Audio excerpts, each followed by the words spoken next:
All right, on deck here on TBS. Big City best of 5 between the New York Mets and the Los Angeles Dodgers here from Chavez Ravine. The Mets, the champions of the National League East with a 90-win season, 92 wins for the Dodgers.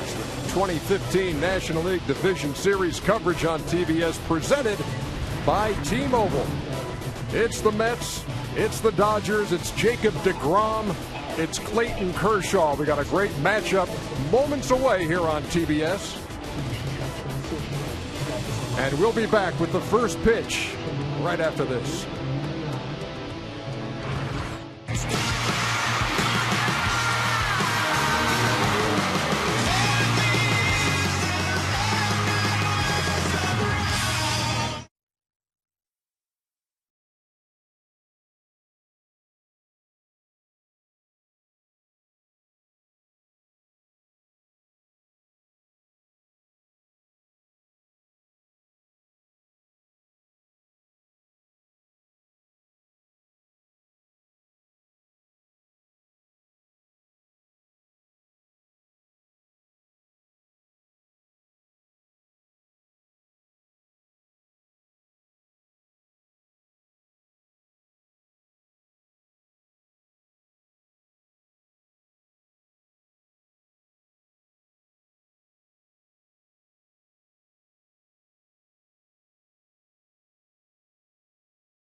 In Los Angeles, California, great look at Chavez Ravine as the Dodgers get set to play the New York Mets in Game 1 of the National League Division Series. Temperature right now 90 degrees. It was triple digits today in this area, and it's beginning to cool off just a bit. Or is it just me? Ron Darling, Cal Ripken, along with me. I'm Ernie Johnson, and boy, this should be something.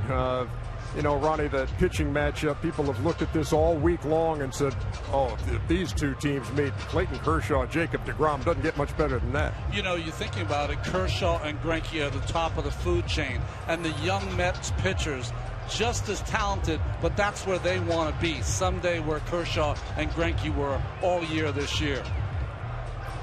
Meantime, Cal, when you look at both of these teams, the Mets had a tremendous month of August. They were 20-8. Yoenis Cespedes, a huge addition to that team. Yeah, Cespedes was the big bat that Sandy Alderson wanted to add. Their offense wasn't producing at all. I think it started with Juan Uribe and Kelly Johnson, and then the big bat was added, and then all of a sudden everybody felt that they could be in their role, and that offense now is quite potent to go with that power pitching lineup that they have. And I know you cannot wait to see this kid in postseason action for the Dodgers. Corey Seager starting at shortstop, hitting third for the Dodgers. Yeah, Corey Seager, I went in there, had to meet him today. Just want to see how big he was. They said he was a big shortstop, and yes, he is. He's about 6'5", 225. I was a little bit surprised that they put him in September in a pennant race, but Rollins got hurt. They inserted him in, and all he did was go ahead and hit 337, and now he's hitting third in this lineup in the playoff game. Well, they brought him up really just to be a defensive replacement, but then he took shortstop position over. Tonight's batting order is presented by T-Mobile. Curtis Granderson leads it off for the Mets, followed by David Wright. There is Cespedes in the 3-hole, followed by Daniel Murphy. Travis d'Arnaud is the catcher, hitting fifth. Then it's Lucas Duda, Michael Kadire in left, Ruben Tejada at short, and Jacob deGrom does the pitching for the New York Mets. Yeah, here's the defense tonight that the Dodgers are going to put behind Clayton Kershaw. There he is on the mound. He's throwing to A.J. Ellis tonight.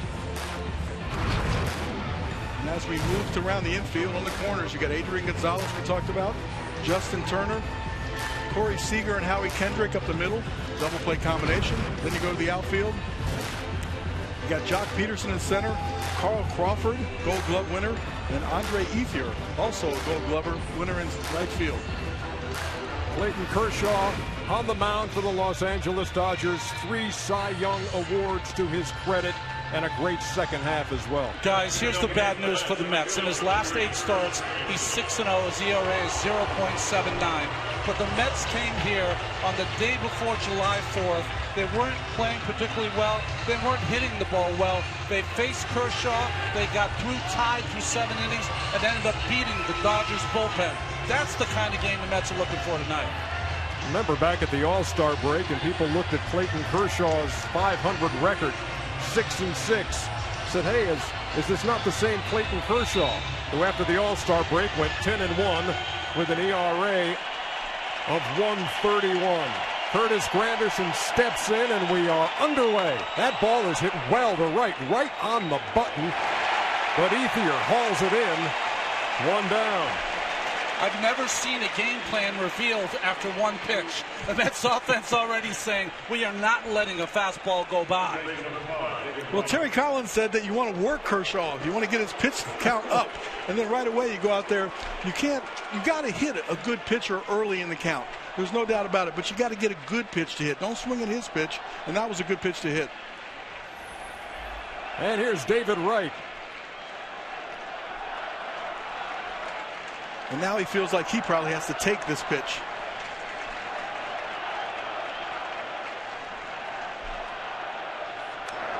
And he did not. Hacking at the first one right back to the screen. Wright missed 115 games this year. He had what was described as a mild right hamstring strain, later diagnosed as spinal stenosis. And actually at one point this season on a trip out here as he was getting treatment, he talked to Don Mattingly about it, the manager of the opposing team, the Dodgers.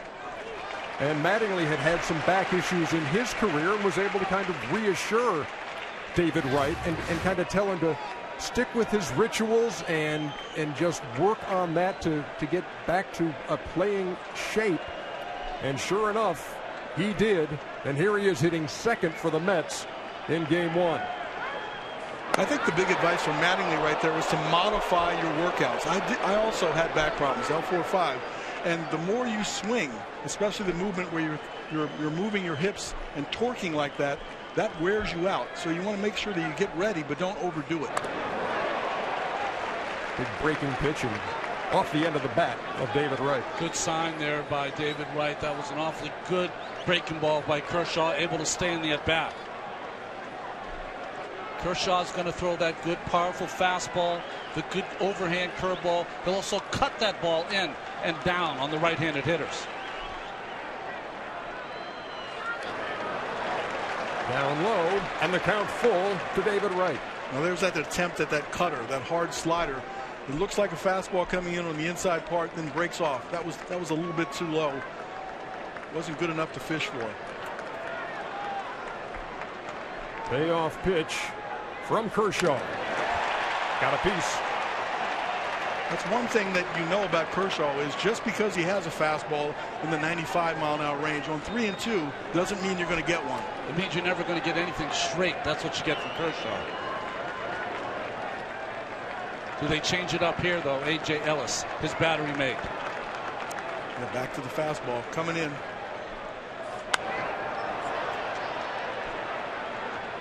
Great battle right now. It's that great seesaw. It's a good breaking ball, that good cutter down and in, and then when he thinks he's looking in, then throw that high riding fastball. David still staying in a great at bat.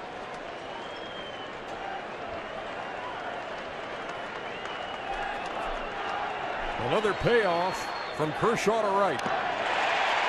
And again, just a tip. And we'll do it again. You know what's interesting, before the game, Don Mattingly said that during the season he used Yasmani Grandal and A.J. Ellis to catch Kershaw. Ellis caught Kershaw all last season when he won over 20 games. What he wanted in having Ellis behind the plate, no frustration from Kershaw. He knew they're on the same wavelength. Here comes that slider again.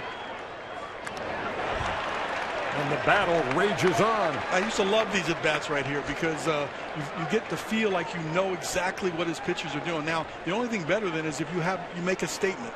Hit a ball hard, hit a line drive, get a base hit, then it gives you something else to look for in your second and third at-bat.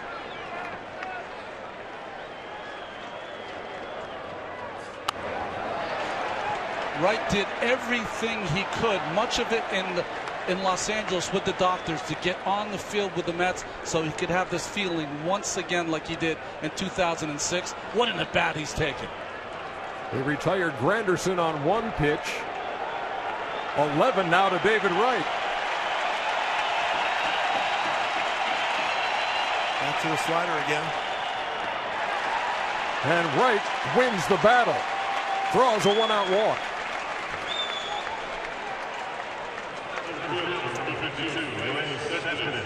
For you folks at home, sometimes you don't understand a walk, how inspirational that can be to your teammates and how frustrating that can be to the starting pitcher. And now if David comes up with guys in scoring position, he has a good idea of what Clayton has tonight. Here's Cespedes.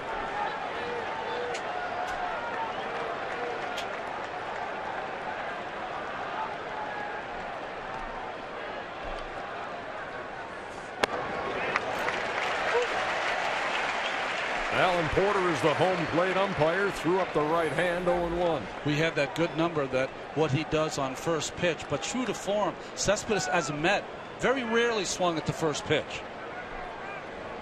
He played 57 games for New York, knocked in 44 runs, hit 17 home runs, and had a huge cut there. Got good postseason numbers too. 14 for 40, 350, 1 home run, 6 RBIs. He likes the big stage. He likes that fluorescent sleeve on the left arm as well. Part of that whole parakeet at Citi Field thing. Ball players do that. Crossing guard tomorrow morning.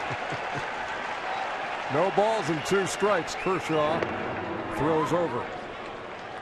I wouldn't expect the Mets to do much on the bases or run. They're a power hitting team. they're not going to make their outs on the bases unnecessarily. Kershaw, though, with 10 pickoffs this year, he has a great move.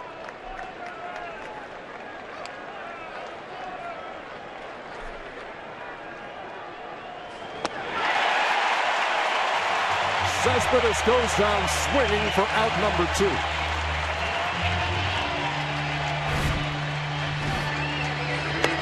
Good out. The fastball in, first pitch. Here comes that hard slider. I think he made a couple of better sliders to Cespedes. That's the best one right in the end. Looks exactly like a fastball coming in and just breaks down underneath the bat of Cespedes. Great slider right there.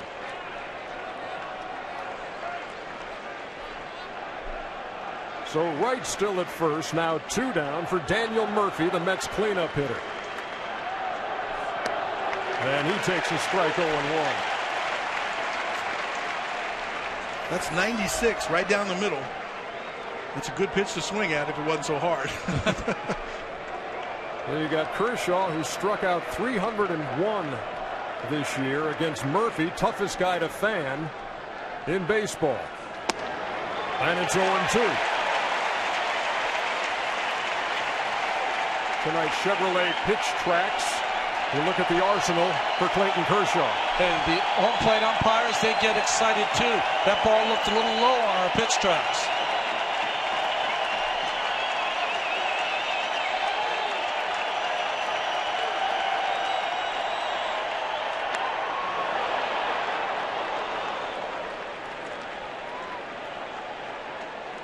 A couple of pitches at 96.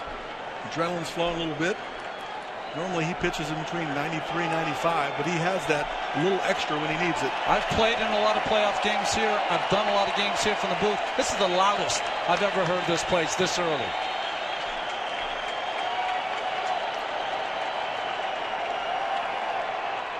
Again, a throw over by Kershaw, and Wright steps back.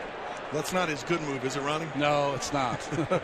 But he's also very quick to the plate because he doesn't really raise his leg. He has more of a slide step towards home.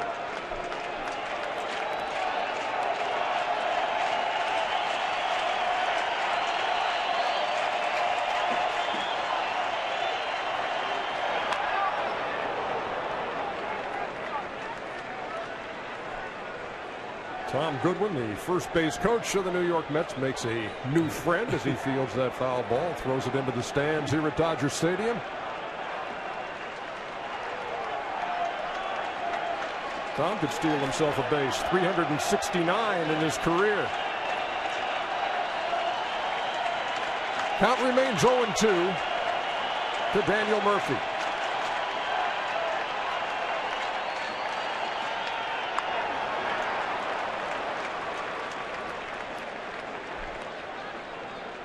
Well, the Mets are doing exactly what you were addressing, Cal. Even though Granderson made it out on the first pitch, Terry Collins said drive up that pitch count. You've got to get him up around 100 at least through 6 innings into the 7th. David Wright really battled and worked a walk. Murphy right here is hanging in there. So a curveball and a slider to stay alive. Tried to check, couldn't.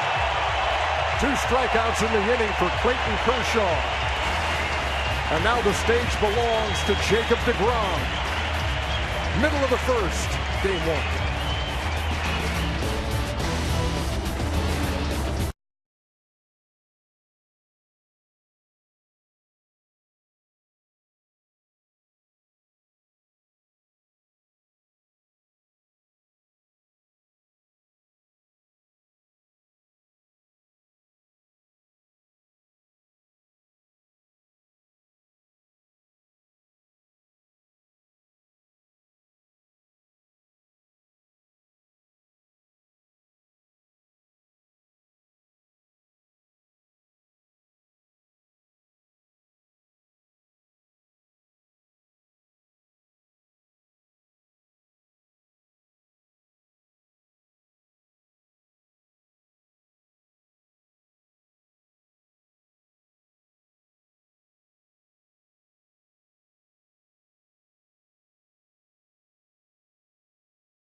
Beautiful Friday evening here in Los Angeles. Tonight's batting order is presented by T-Mobile. Carl Crawford leads it off for the Dodgers. Then Howie Kendrick, the kid Corey Seager hits third. Then the veteran, 12 years in the league, Adrian Gonzalez. Justin Turner hits fifth, and Andre Ethier, A.J. Ellis, Jock Peterson, the rookie, and Clayton Kershaw doing the pitching and batting ninth. And here is Jacob deGrom. All career high numbers for Jacob. They gave him 12 days off in September to try to regroup, and after that he got back on that fastball, had that good downward plane, and threw 10 innings and only gave up a run. 97 miles an hour on the first two offerings to Carl Crawford.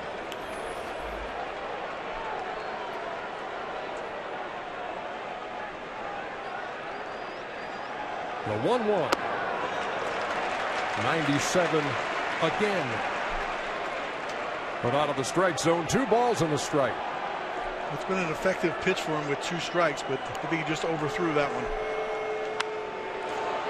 Well, the key when you watch Jacob pitch is that you want to see him down early in the count. Then he can elevate that fastball when he needs to strike out. 59 runs is only the amount he gave up this year, but 16 of them in the first inning. And he threw it right past Crawford for out number 1.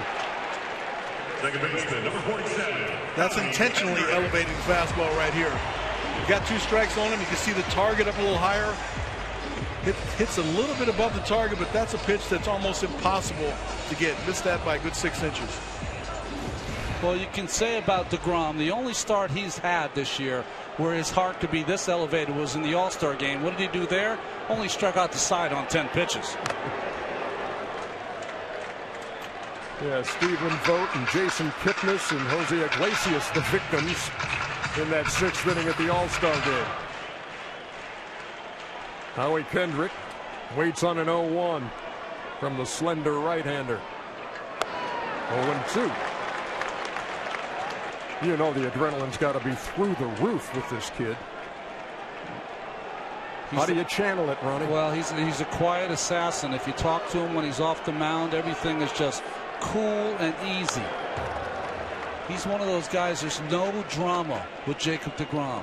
You just let him every 5th day go out and do his job. We talked about him being a shortstop in college. He's a tremendous athlete, and now he's turned into a tremendous competitor on the mound. No balls, 2 strikes. How to play it on the right side. Yeah, I was wondering when we were going to see a breaking ball, because when somebody throws 97, 98 with that sort of explosion, you might not need a breaking ball to the 3rd or 4th inning.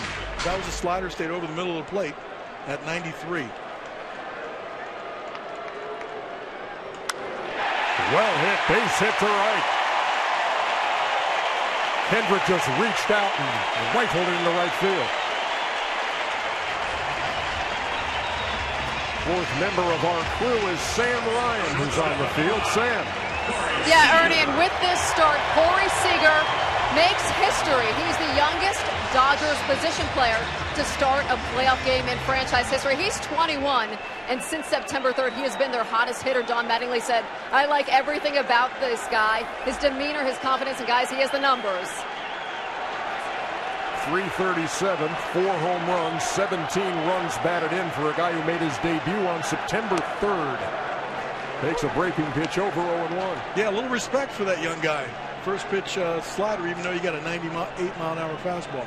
What do you remember most about your first postseason start? I didn't need the shave.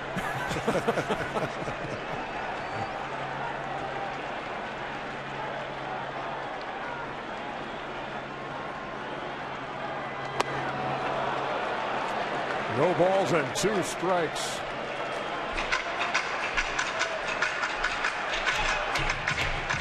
There's Jimmy Rollins, of course, who came over from Philadelphia and who saw Corey Seager play so well that he took that starting shortstop job away. Had a notion held up. A ball and 2 strikes. Seager reached safely in his first 21 games, which was the longest streak in LA Dodgers history. Junior Gilliam did it in Brooklyn 24 in a row back in 1953, but in LA Dodger history, it was a record for Corey Seager. You just saw a throw over to first base. If you're looking at home and watch the catcher's position, many times they move inside. That kind of gives away the pickoff play. In case the hitter takes a glance down to see where he was, it always seems to be inside. Now he's going back away again.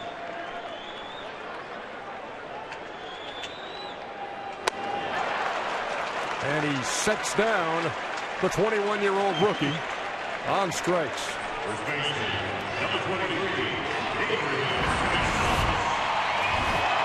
He starts him off, as I said, with a breaking ball, gets ahead on this pitch, and then haven't seen a fastball yet, had a little run to it, half swing, lays off the high fastball, and then comes back and cannot lay off that one. Strikes him out with a high 90s fastball. And now he faces one of the best all-around hitters in baseball in Adrian Gonzalez. Power to all fields, can really handle the bat, and is hit .375 against DeGrom with a couple of home runs.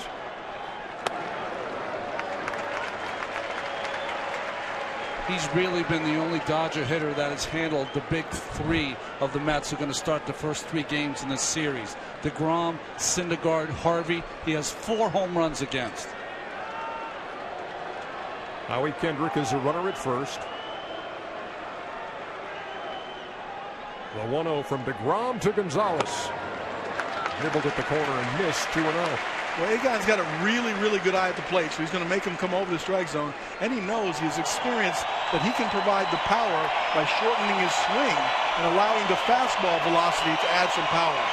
Good power to all fields.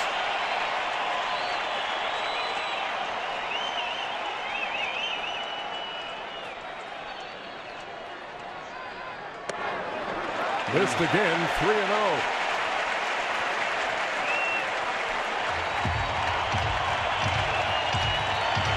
There's always that little test back and forth between hitter, pitcher, and umpire. How much is he going to give me on the outside corner?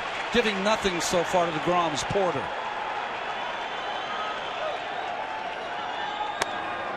Takes a strike, 3-1. I think DeGrom remembers that he took him deep twice, so he's being extra careful, trying to stay out there on the outside edge.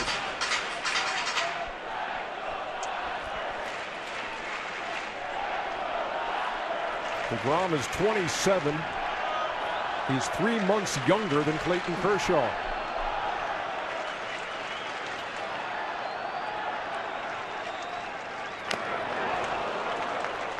Three and two. That was a 3-1 slider at 90 miles an hour. And if that flattens out, that becomes a mediocre fastball. I mean, for him, his slider is as good as many people's fastball. But after 4 straight fastballs, that's a pretty good pitch, 3-1. You said they're both 27 years old. DeGrom a little younger.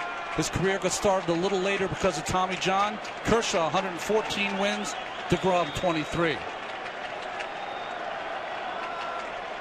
Kendrick will be on the move at first. There he goes. And Gonzalez goes down swinging. DeGrom allows 1 hit. Strikes out 3. We're heading to the second.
Let's take a look at tonight's MLB Memory Bank presented by Bank of America. We're going all the way back to last Sunday.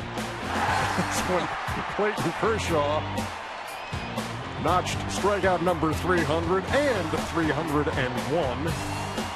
Only pitcher in the bigs to eclipse that mark this year. Travis d'Arnaud leads it off for the New York Mets, and what a special night this is for him. Grew up about 20 minutes from Dodger Stadium. Always grew up idolizing Mike Piazza, who was catching for the Dodgers at that time, and wasn't able to play when the Dodgers and the Mets played here earlier this season because he had a hyperextended elbow. So this is the first time he's played at Dodger Stadium. We used to come and watch the Dodgers growing up. On the ground to third, Justin Turner. 1 down.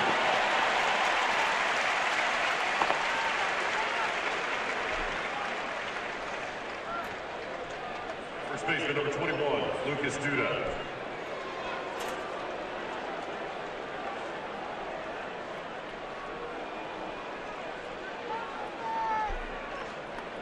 Well, Lucas Duda steps in for the Mets now. Big guy with power, and he's had some success against left-handed pitching this year as well. He's hit 7 home runs against lefties. That one's right off the foot of Kershaw, and there will be no play. And let's see how Kershaw is. I think he's fine. Looked to me like he got that in the shoe and not the ankle, just by the sound it made. No one's going out there. It was a kick save, though, intentionally. He tried to keep it in the infield. Yeah, just off the back of his foot. Directed, but not hard enough.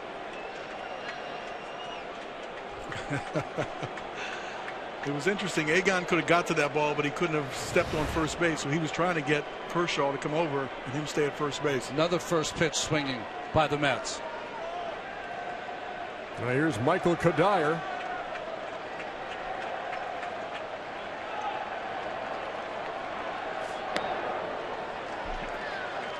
Kadire, the longtime Minnesota Twin, also played in Colorado, won a batting title there with the Rockies.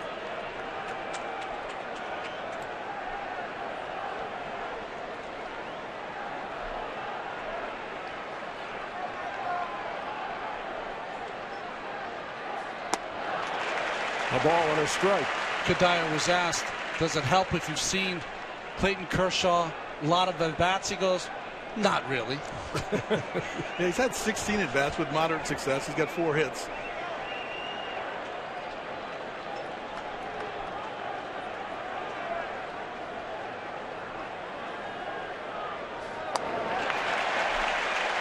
One ball and 2 strikes.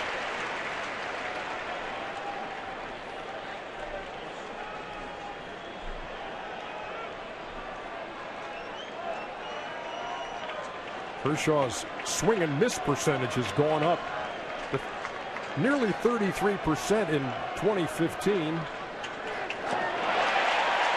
And there's another one to Kadire for the second out. And that sequence shows how good Kershaw is. He throws really 2 bottom sliders that he misses for 2 strikes, and then comes back with an off-speed breaking ball that has the perception of the slider. But it gets fooled by the break and by the speed of this pitch. You very rarely see in baseball the 12-6 curveball. Kershaw owns it. And back to that stat provided by our ace stat man Hal Galima, 26% or so in 2013 swing and miss percentage, up to 28% in 2014, and up to nearly 33% this season for Clayton Kershaw. Usually it goes the other way, doesn't it? You start to learn how to get outs earlier and they make contact, save yourself a few pitches. Could he be getting nastier as he goes? You see, when he goes into the stretch, the arms straight over his head, says that's to so he remembers to breathe.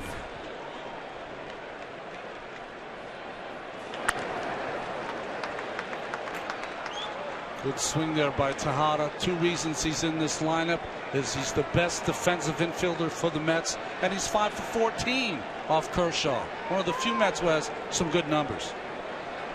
And every time you start looking at a list as you get ready for a game and say, okay, what are this guy's numbers? Okay, you write down a lot of 1 for 10s, 0 for 7, 1 for 10, and then you say, oh, is that for real? 5 for 14 for Tejada. Indeed it is. The 0-1. No balls and 2 strikes. Kershaw with 3 strikeouts here in the early going. And again, they're on their feet here at Dodger Stadium.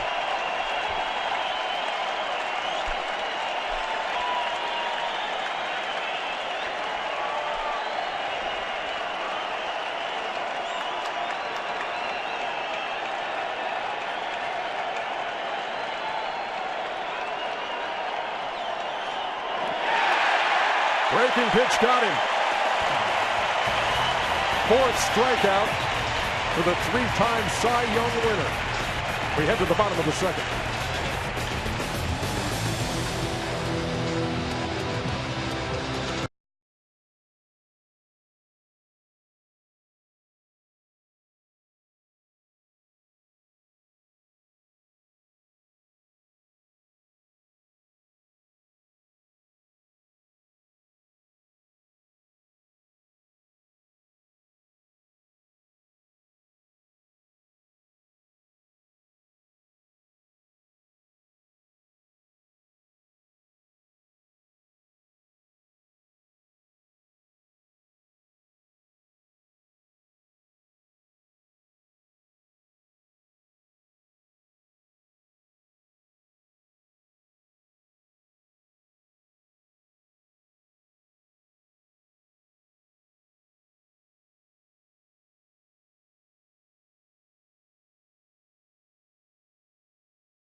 Provided by Goodyear. Everything Goodyear has learned making tires that go the distance inspires what they roll into yours. Goodyear, more driven.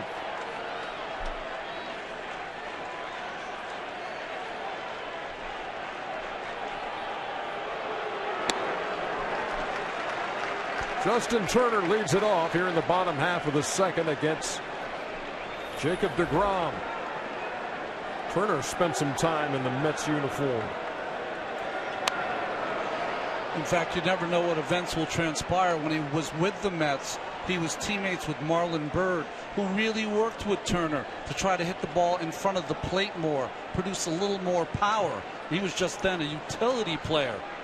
Through 2014, he had 15 home runs and over 1,000 at-bats. And this year, 16 home runs and 385 at-bats. Big difference. 1 ball, 1 strike pitch. Down low, 2-1. Because sometimes hitters interpret letting the ball get deep, not to let the full bat speed get out there. So when you hit the ball out front, that's your optimum point of contact where the bat is flying the fastest.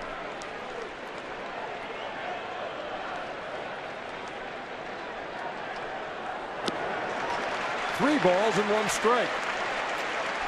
A steady diet of sliders for Mr. Turner.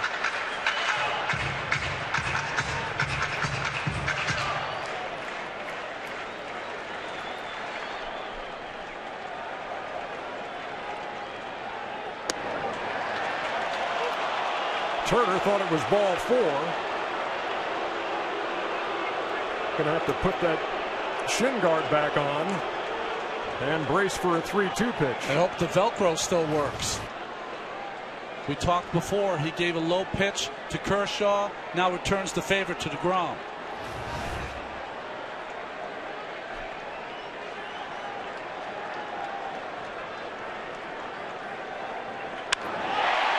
To left. Ball's well hit, and it's going to be off the wall. That's going to be a double for Turner on a ball that appeared to be right in the sights of Michael Kadire, but it took off over his head.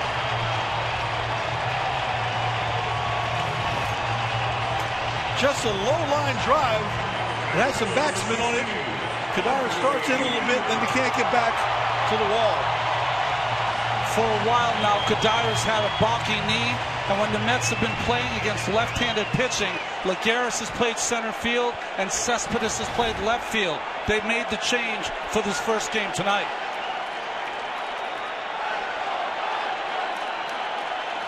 So a runner in scoring position here in the second. And Andre Ethier steps in.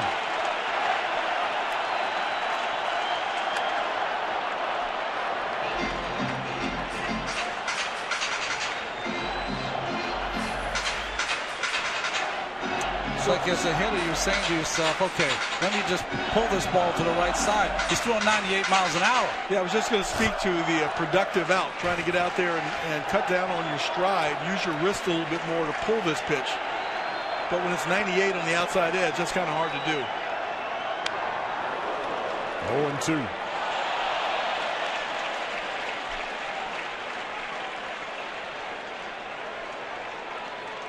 Ethier has gone through a lot in the last couple of years as a Dodger. Got lost in the shuffle, really, once Yasiel Puig established himself as kind of a fourth or fifth outfielder. Now back in the role he likes best, starting. Turner with a lead at second, the 0-2. Breaking pitch missed, a ball and 2 strikes. Yasiel Puig is on the Dodger roster. It's been an injury-plagued season for him. Ethier getting the start in right field tonight. Hasn't had that many at-bats, so Don's not prone to playing. Probably starts him against the lefty in game 4. But pinch run, pinch hit, he can still make a lot of things happen. Ethier waiting on a 1-2 from DeGrom. And the count even. 2 balls and 2 strikes.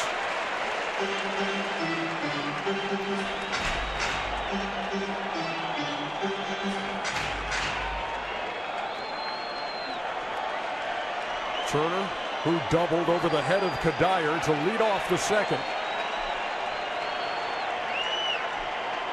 Edges away from the bag as we await a 2-2 to Ethier. Tried to check his swing. He didn't think he went, obviously. Well, he's arguing with the home plate umpire because Alan Porter called it. Nothing irks hitters more than the home plate umpire calling that, Cal. They want the third base umpire to call it. Yeah, I didn't have to say it, Ronnie. You said it best.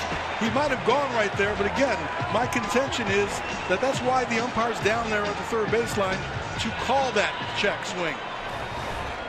It's so difficult to look at a 98-mile-an-hour fastball, concentrate on it and see where the pitch is, and then take your eyes off of it and see the swing. You're only seeing part of the swing. Here's A.J. Ellis. In a little bit tight, 1-0. AJ, one of the great characters of the game, but he's been producing at the plate since July 1st.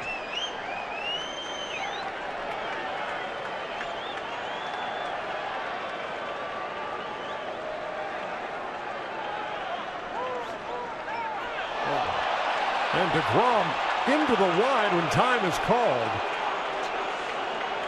We've seen some anxious moments so far from the home plate umpire. I think this is too late, Cal. I couldn't see when he asked for time. Didn't put his hand up. Sometimes you're standing there as a hitter and it's too long and your eyes start to water. You start to stare. Then you got to get out of there and start blinking and get back in. Way upstairs, 2-0.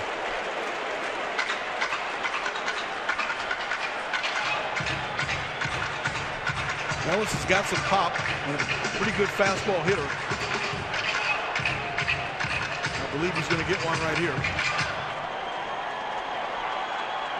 Well, left-handed hitters so far against DeGrom, 0 for 4 with 4 Ks. Right-handed hitters are 2 for 2 so far.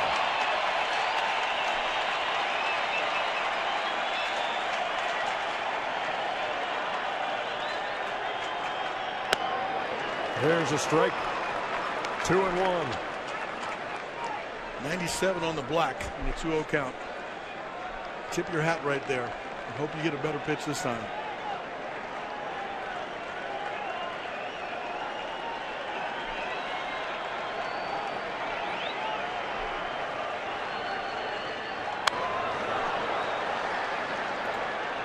Count remains 2-2. To the 34-year-old Dodger catcher. And his reputation has been a guy who can really work counts, sees a lot of pitches.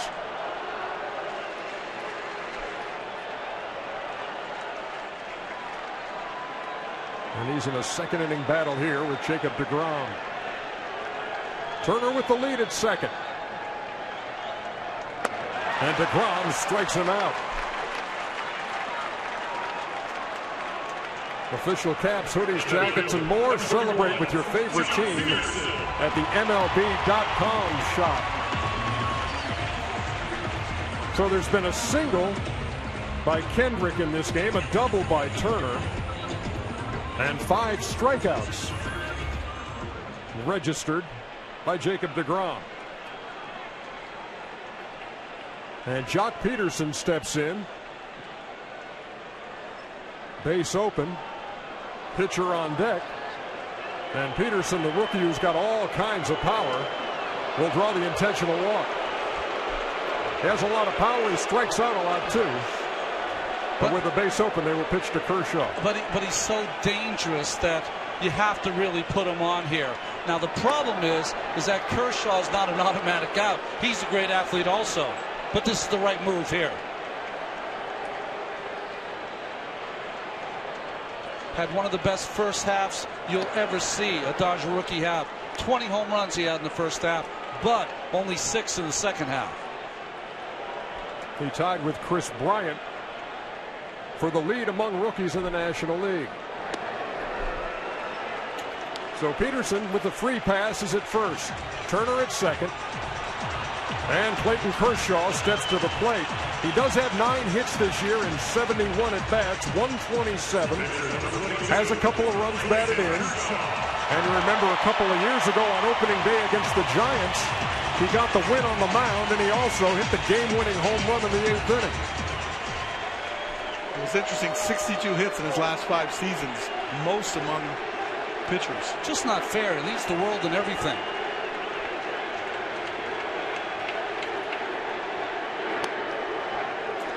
How about that? Ultimate respect.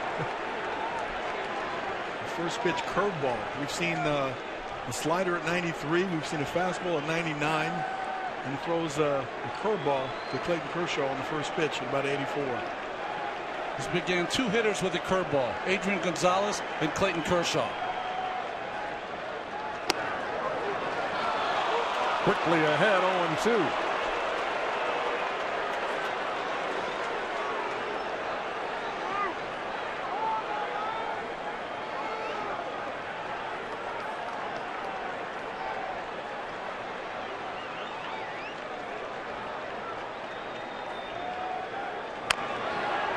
That foul past third.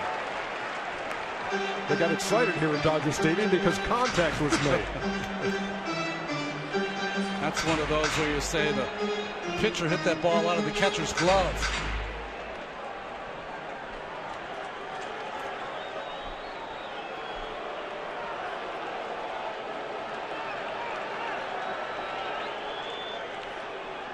And a beach ball has gotten loose near the left field line.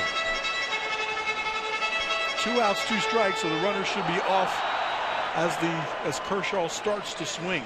Get the benefit of getting a good jump here. You go on the swing, you don't go on the contact.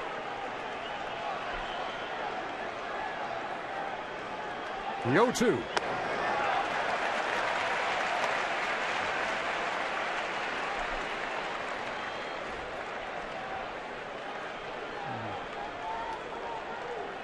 A 25-pitch inning with this next delivery for Jacob deGrom.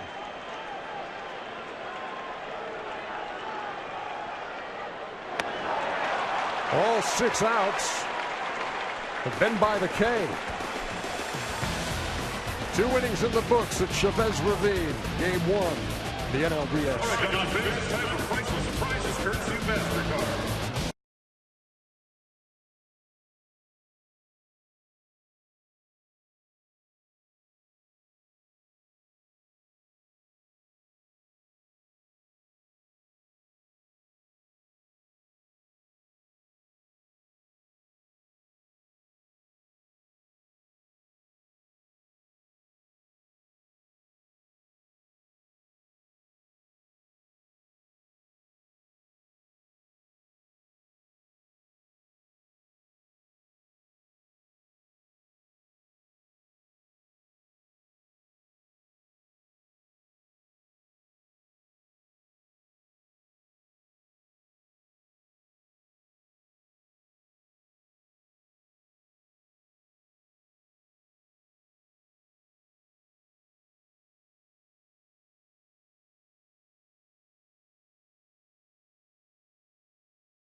Game 2 of this series, 9 o'clock tomorrow night Eastern Time from Los Angeles. Game 3 will be Monday at Citi Field in New York. Game 4, if we need it, would be Tuesday in New York. And if it goes the distance, it'll be back here on Thursday for Game 5.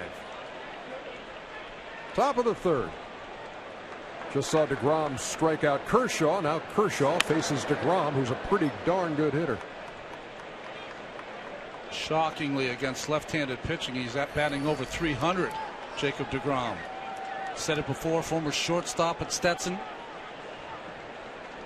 First 2 years, shortstop, third base, and then converted to a pitcher. 186, 11 for 59. Has 4 RBIs this year.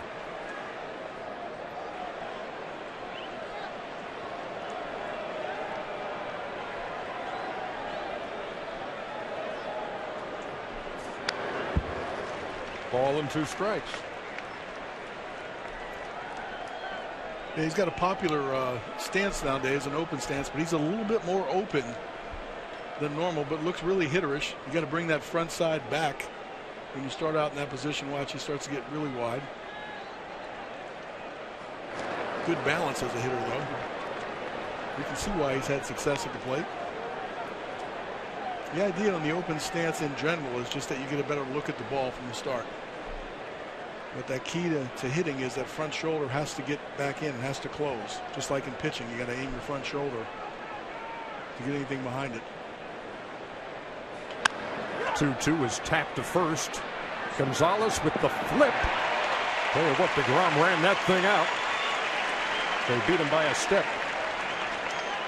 It's funny, on a similar ball in late July that DeGrom hit, almost the same hit over to Gonzalez. Gonzalez tried to come home. Why?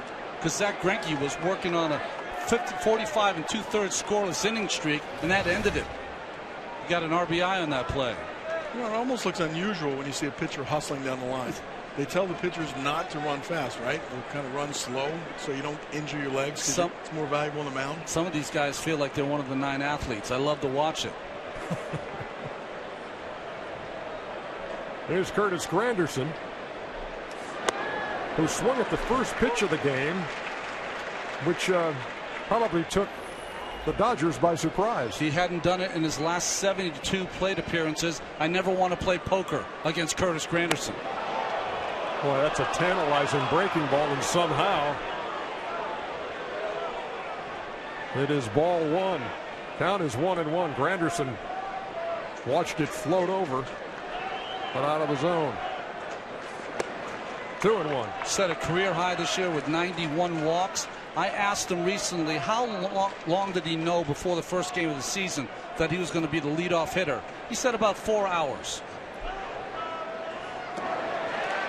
Tried to check, couldn't hold up. 2-2. He's a different player than when he hit back-to-back 40 home run seasons with the Yankees, but he had one of his best career seasons this year for the Mets.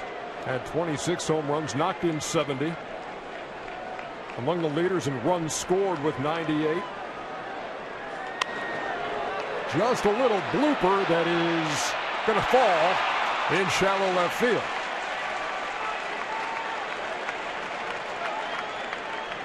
One out single for Granderson here in the 3rd.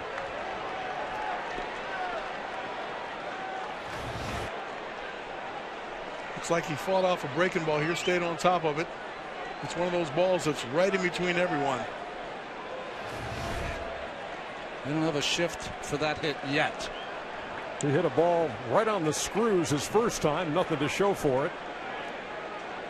Yes, a little Texas leaguer here in the 3rd, so he's at first with 1 out, and here's Wright. They say they all even out, but I never believe that.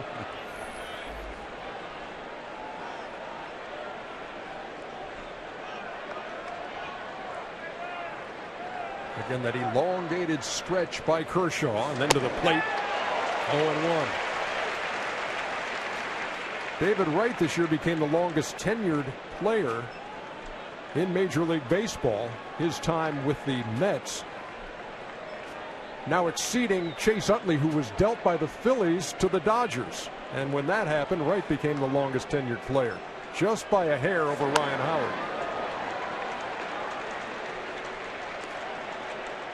He's been the face of the franchise, Ronnie, and a solid citizen and pretty darn good baseball player, especially when healthy. And when they added him, when he came back in August, captain of the ball club, there were a couple of things that he's had to take care of down the stretch, and he's taken care of them in a great way.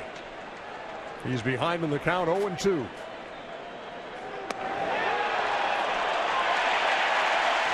And a little late, but a straight 3 called.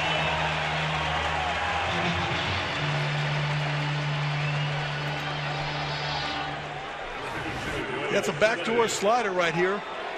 David Wright says, no, that didn't come back to the outside corner. And on our pitch tracks, he was right. What happens with a lot of hitters against a pitcher like Kershaw, their first mention to the umpire, he doesn't need any help. I just did a quick scan of all the Ks in the game so far. All of them are swinging except that one. That is the 5th for Kershaw, and here is Cespedes. Struck out swinging his first time.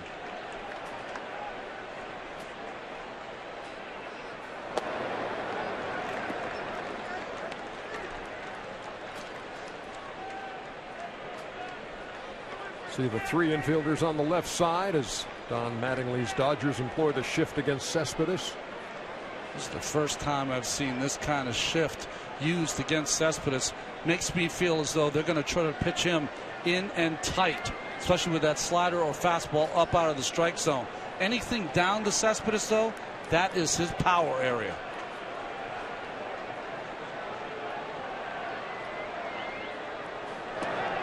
Ran it in and missed. 2 balls and no strikes. You see it all the time against left-handers. You don't see it to this extreme against right-handers too often. Agon is holding Granderson on over at first base, which creates a huge gap and a huge hole over there to hit a fly ball or ground ball through.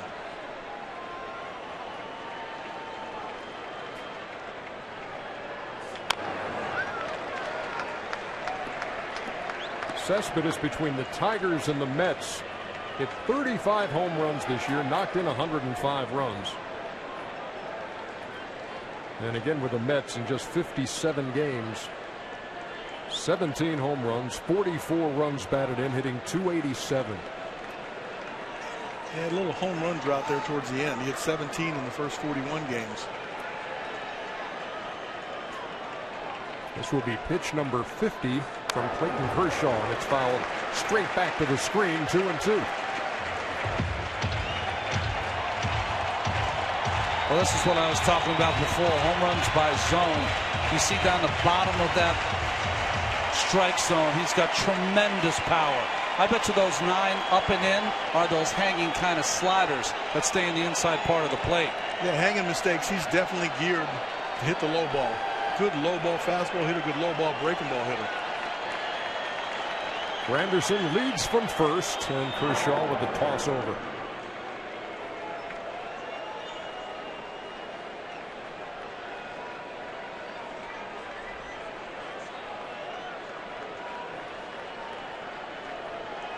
.55 pickoffs. Don't expect him to go here.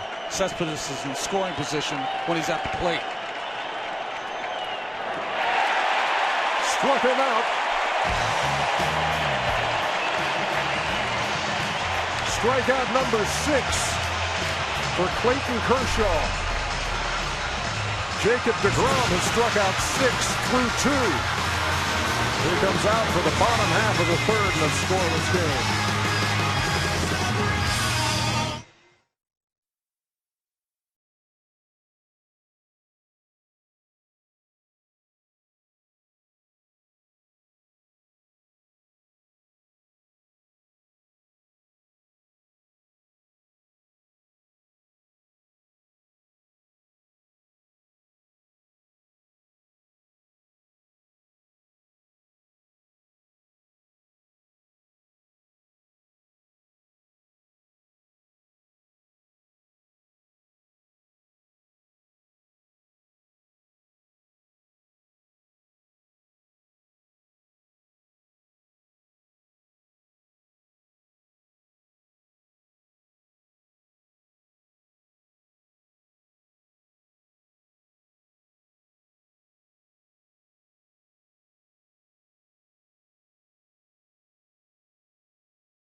2015 National League Division Series coverage on TBS is presented by T-Mobile. Carl Crawford, a swing and a miss here in the bottom half of the third against Jacob deGrom, who has struck out 6 through 2 innings.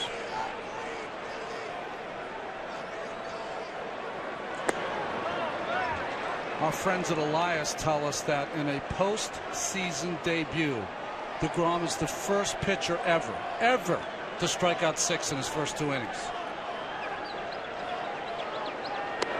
Along the way, he has also allowed a single, a double in the second, and walked Jock Peterson intentionally to get to Kershaw, who he struck out to end the second.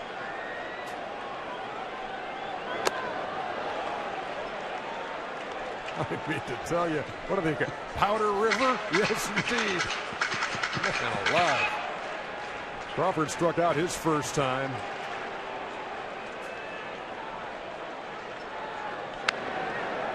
A little pop-up. Who wants it? Tejada squeezes it. 1 down here in the third. 47, Howie Kendrick. I remember saying when we were a kid, when everyone on both sides was striking out like this, you'd always say, hey, someone's got to take the donut off. Here's Howie Kendrick. He singled in the first. Swings at the first pitch and grounds it to Tejada. And he throws to Duda. And quickly 2 up and 2 down. Look at the upcoming MLB postseason schedule. Tomorrow on TBS, you got the Cubs and the Cardinals as St. Louis holds serve in that one 4-0. Mets and Dodgers here from LA to follow. Coverage begins at 5 o'clock Eastern with MLB postseason pregame on TBS presented by Chrysler. Sunday MLB Network has the Royals and Astros now tied at a game apiece. That fly ball to left field got really confusing for Kadire. Was right down there by the line.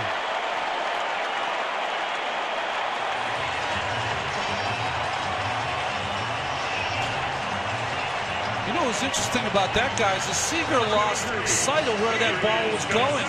He had no idea where it was, and neither did Michael Kadire. Watch the reaction first by Seager.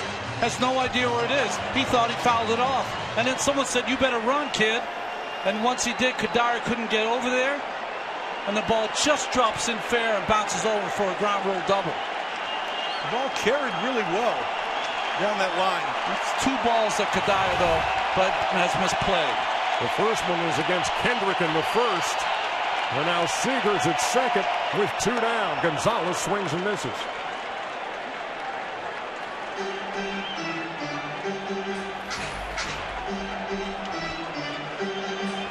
Between a rock and a hard place here.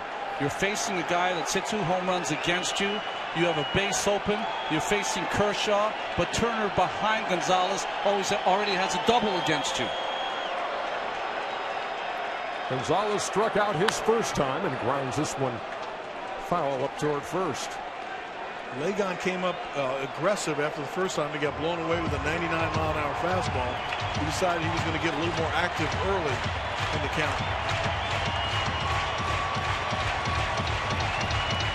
Well, like all good starting pitchers, opponents are only hitting 145 with 2 outs with runners in scoring position off deGrom.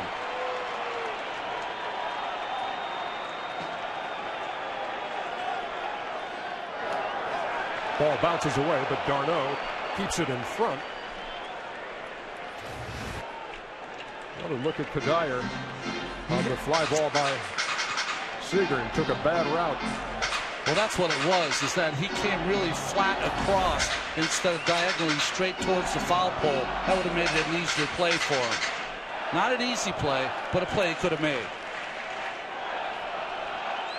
With any kind of wind blowing in, sometimes the wind will swirl in the bowl of the stadium and push it down the lines, but I don't see any wind. deGrom trying to pitch around it.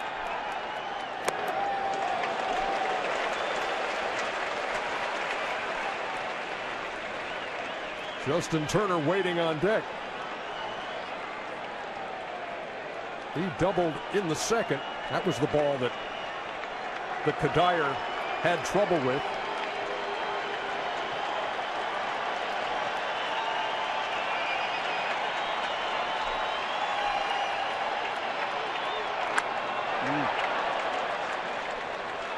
Well, that was a good swing there by Egon. That was a perfect backdoor slider right on the corner, still able to foul it off.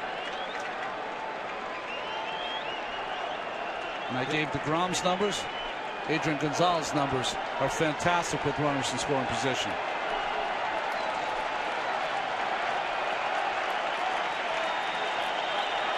Seager the runner at second. 2 down. Here comes the 2-2. 3 balls and 2 strikes. Egon's always been a really good RBI guy. And it seems like when he gets someone in scoring position, then his focus is at his best. Biggest choice of the night for DeGrom. Does he try to just throw him by him again?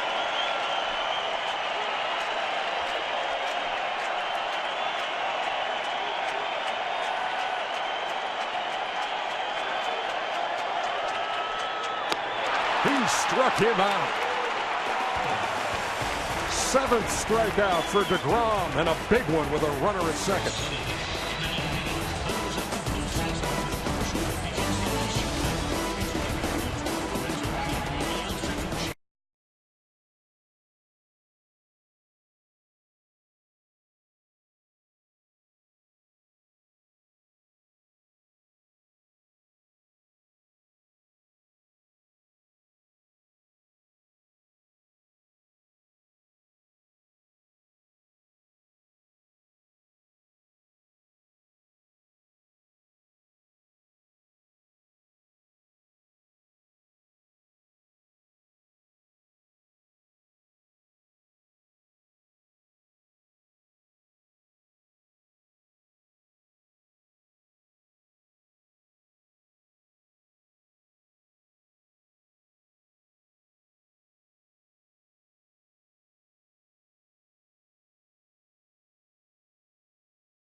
Season with MLB.com at bat, the #1 app for live baseball. Stay connected with highlights, replay reviews, scores, pitch tracking, live radio broadcasts, and more. Download the At Bat app today. Top half of the 4th. Daniel Murphy leading it off for the Mets in a scoreless game. And not surprisingly, guys, we expected runs to be at a premium. Expected that Kershaw and DeGrom, when they lock horns, it would be tough and tight. Has been so far.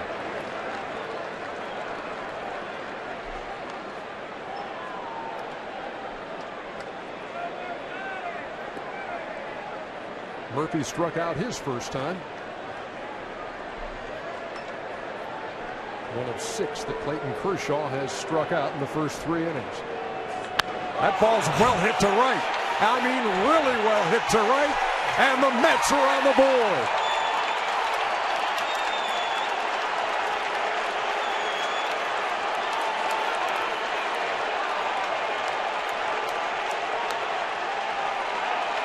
Daniel Murphy with a rocket into the Mets bullpen in right field.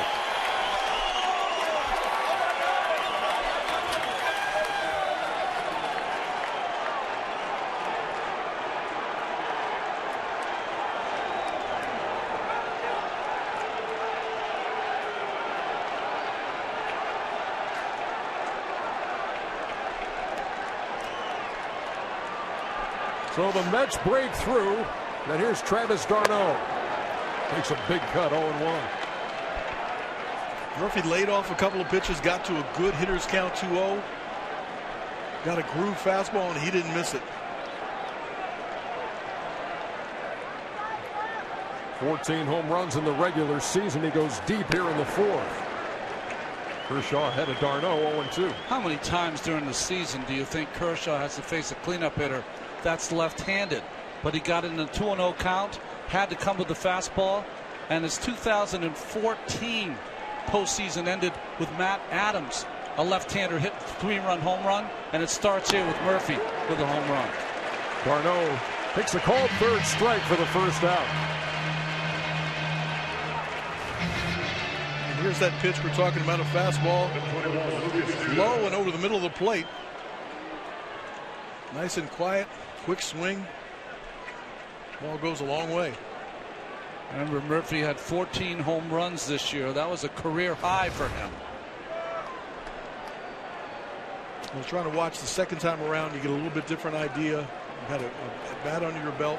There's an adjustment that might need to be made from the hitter standpoint.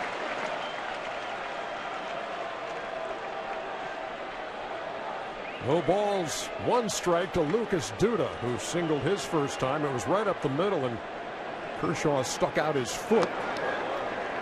Kept the ball in the infield, but there was no play.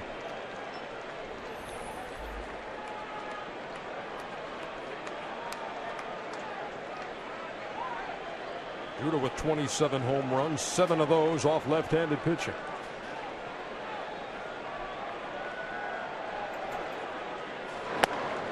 Hard season to fathom for Lucas Duda.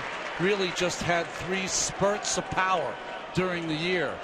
Incredibly streaky year this year for Duda.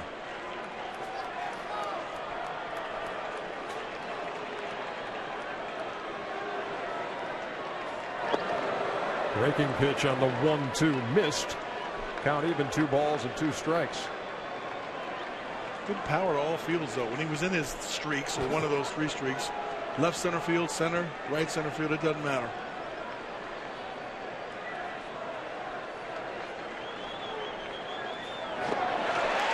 And he struck him out. They're going to have to throw down to first to complete it.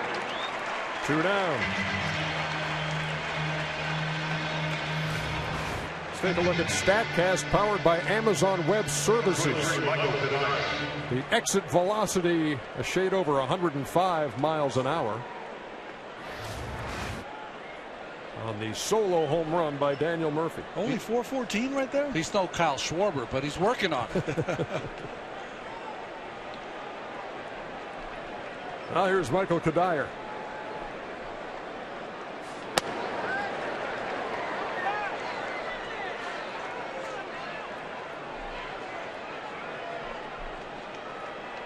Kadire hit .244 before the All-Star break, hit .302 after the break. And a couple of years ago, hitting .331, won the National League batting crown with the Colorado Rockies. Breaking pitch in the air to center. Jock Peterson for out number 3. But the Mets draw first blood. Daniel Murphy got one he liked. 1-0.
Follow the postseason right from your phone with Team Stream by Bleacher Report. Get the latest MLB news, scores, and highlights all in the palm of your hand. Download Team Stream on the App Store or Google Play today. Bottom half of the fourth inning, and Justin Turner leads it off. He led off the bottom half of the second with a double over the head of Michael Kadire in left field. But the Dodgers could not chase him home. I like how DeGrom is mixing in his changeup. You know, a lot of power early in the a lot of fastballs, and now the second time around he's starting to pitch a little bit and introducing an off-speed pitch that looks like the fastball. Yeah, early on in the game, he looked like he was trying to strike out the world, which he was doing. But the most important thing is here, your shutdown inning for a good starting pitcher. His ERA is 1.72. You want to get your hitters back in the dugout after a big home run by Murphy. Well, that big strikeout on Egon was off a changeup on a 3-2 count.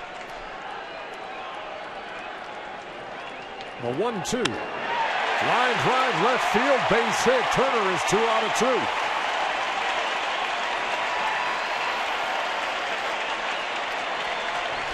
Moments ago, Sam Ryan spoke with Mets manager Terry Collins. Terry, Daniel Murphy giving you guys the lead, and you're getting those at-bats against Kershaw, as you told us earlier. What has encouraged you so much so far?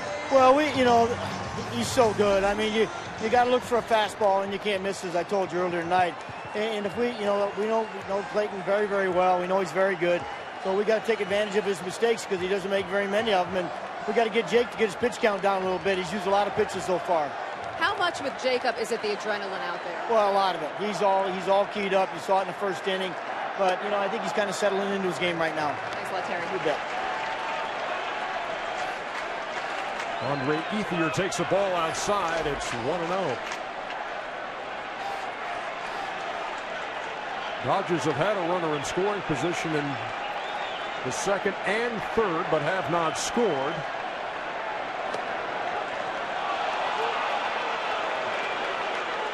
And there's a strike, though not many agreed with it here at Dodger Stadium. It's 1-1. 0 for 4 with runners in scoring position so far with 4 punch-outs.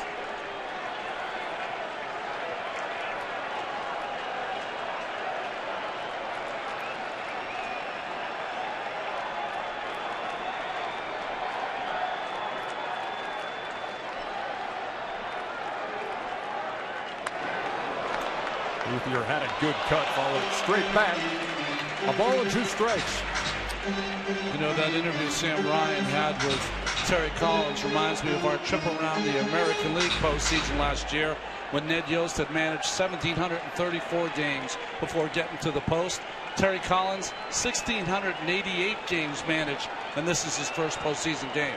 Oldest manager in Major League Baseball at the age of 66, and is, again, as Ron points out, first time in the postseason, and his Mets have a 1-0 lead here in the fourth.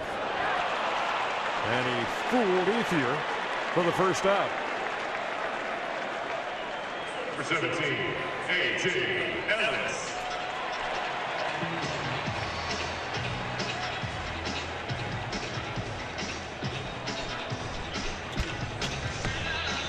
Strikeout number 8 on the night for DeGrom, whose high this season is 11 against the Cardinals. He's had double digits 5 times, well on his way to number 6. Here's A.J. Ellis. That's pretty 0-1. So you're right, Cal. The slider into play more. The changeup to Gonzalez. Last inning to get the strikeout. Pitching more as opposed to throwing.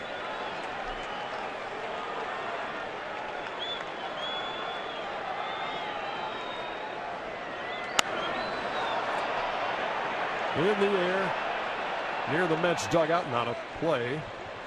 No balls and 2 strikes. He has a good 4 pitches. Really good curveball. Terry Collins was saying he's probably going to get to use the curveball more, because when you throw that slider off your fastball, sometimes if you don't get the break on it, leave it over the plate, it's a hittable long distance pitch. That curveball will at least fool you by the speed and get you out in front. So the difference in 98 and 84 get you out in your front foot, and it doesn't hit the barrel of the bat. Turner leads from first. Ellis in an 0-2 hole.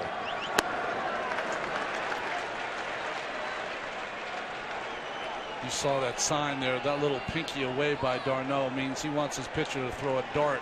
Just try to catch that corner. DeGrom missed. This, the wiggle one, means you want the ball to sink a little bit. The two-seam fastball. Still setting up away, though.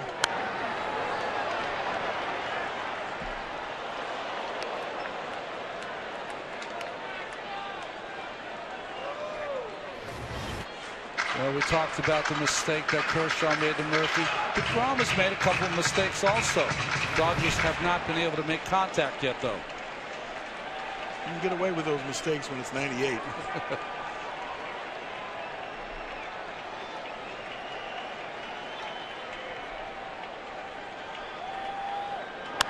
The 1-2 into right center field, base hit. Turner will hold up at second. 2 men on with 1 down here in the 4th.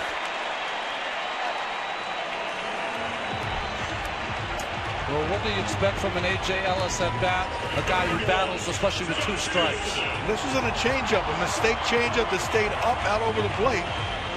He stays on it, pushes it to right center field. I thought at first it might give a chance for Turner to turn it on and try to go first or third. Granderson does a good job of closing.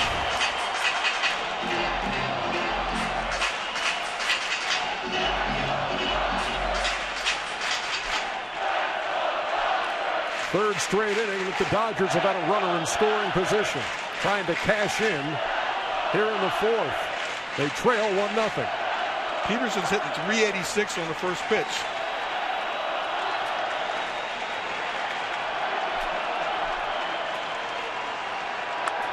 Swinging at the first pitch here. Fly ball to left. Kadire on. And he squeezes it for the second out.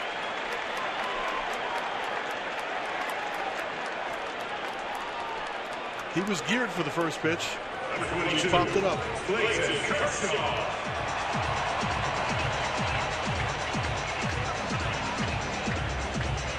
Now, Peterson had been intentionally walked his first time in the second to get to Kershaw, who struck out to end the inning.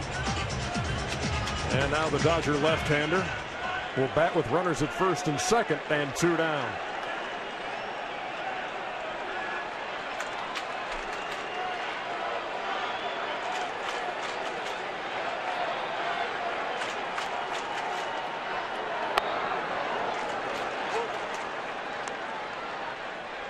A strike at 96. 0-1. Look at that. He got that change-up grip that he holds behind his back and then changes in his glove if he wants to go to the fastball. Yeah, it's interesting you pick up on that. You want to load it up as a changeup, because if you load it up as a fastball and then you try to change your grip, sometimes you tip the pitches to either the base runner or the guy at home plate because you move your glove and widen your glove. So it's good to start with the pitch that's most difficult to grip.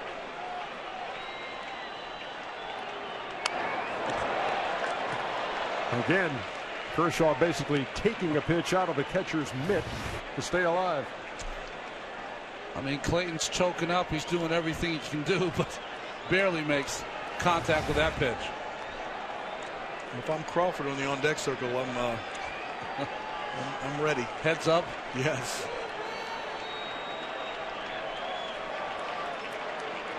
Runners lead from first and second. Kershaw trying to help himself out here in the 4th, and that's downstairs. You don't expect a hit from Kershaw off DeGrom, but the only real outfield arm you have is Cespedes in center field, and he's got one of the best in all of baseball.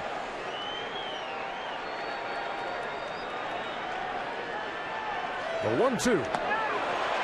Down even. Now there's that changeup again, Ronnie.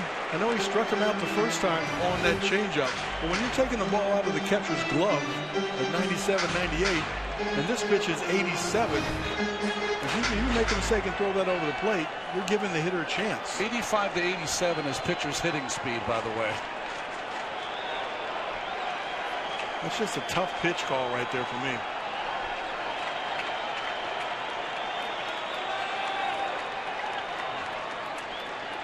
Bit of gamesmanship, and nicely done by Kershaw. Timeout. Make him wait.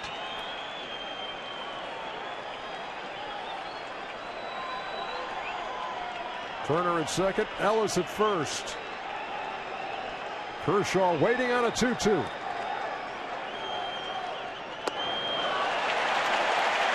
Three and two.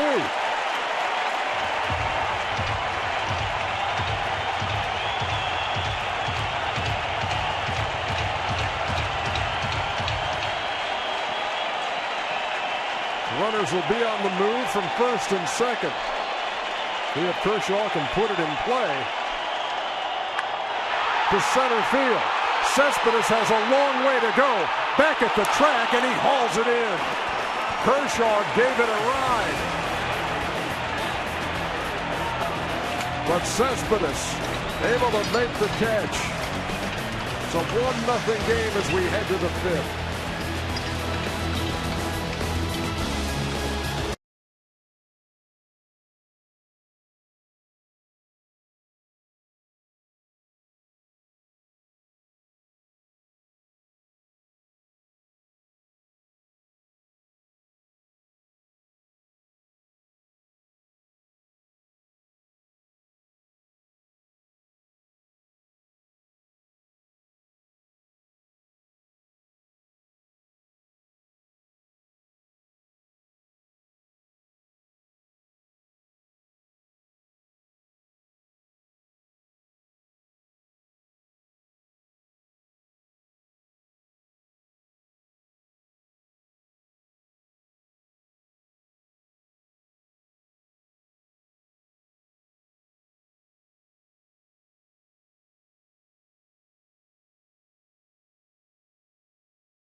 Top half of the fifth inning here from Dodger Stadium. Game one of the NLDS between the Mets and the Dodgers. Clayton Kershaw, Jacob deGrom, the game one pitching matchup. Kershaw's allowed only 3 hits and has struck out 8, but he has also allowed a long home run to Daniel Murphy for the only run of the game. Ruben Tejada leads it off for New York. You know, it's interesting when Tejada's up, almost every team plays him in to take away the bunt. His former teammate Justin Turner does not, because Tejada never bunts. He does not have a lot of speed. That's the knowledge from being a teammate. And Kershaw ahead quickly, 0-2. They definitely got him to pull down there towards the line, almost like you're playing no doubles defense. Seager's over in the hole as well.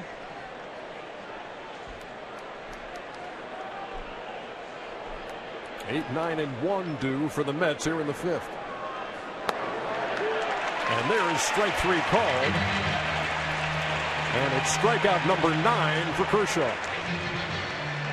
Cal, he's starting to get that backdoor cutter working. Another look at the catch by Yoenis Cespedes with our help from StatCast. They're playing a little shallow for the pitcher. Trying to be able to come off that base hit. He had a long way to go to get it. Made it easy. Almost pulled a Bo Jackson and climbed the wall. That would have been a little over the top. Here's DeGrom. You know Bo Jackson ran up the wall in Memorial Stadium, don't you? He did. Against us. Yeah, we saw that firsthand. And then we went out to the wall the next day to see if we could do it. and we all got scared.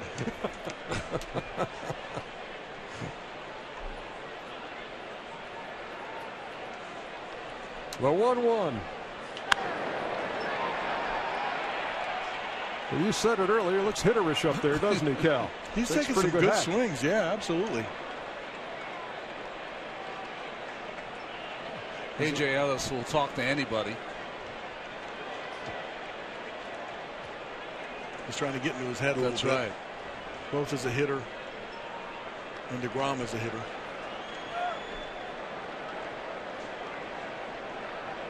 One ball, 2 strikes. Here it comes. Breaking pitch. Stays alive.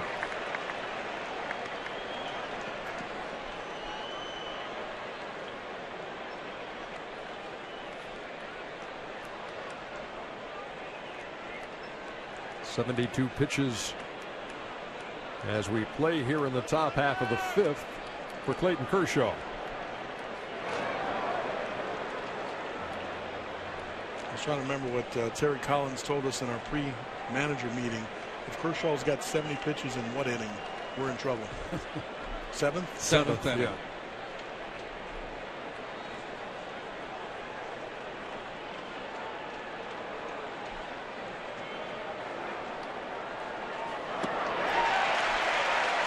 Strikeout number 10. 2 down here in the 5th. The backup slider or a changeup right there, Ronnie. An interesting pitch he threw there. The first time we've seen that from Kershaw. 90 miles an hour, though. His season high in strikeouts is 15. He's had double digits 13 times. And he has it again here tonight.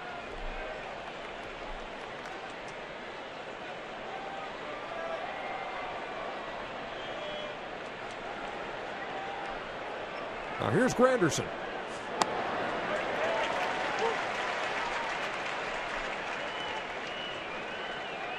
There's that first pitch fastball take from Granderson.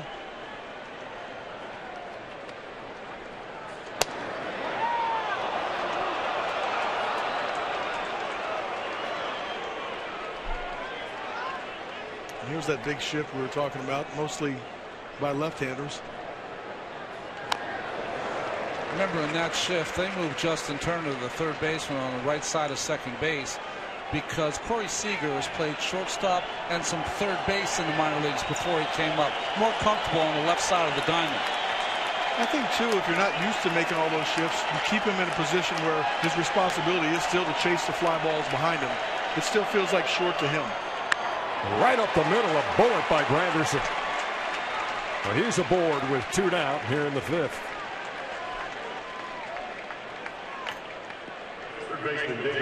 Granderson 2 out of 3.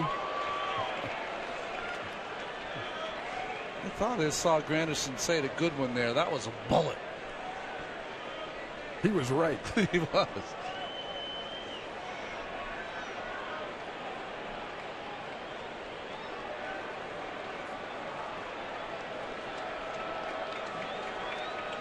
Kershaw yet to have a 1-2-3 inning. Here's David Wright.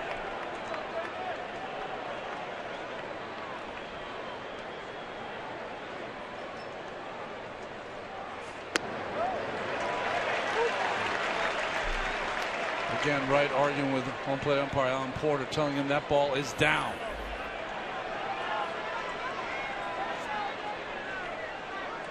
We have it down on our pitch tracks. That's right.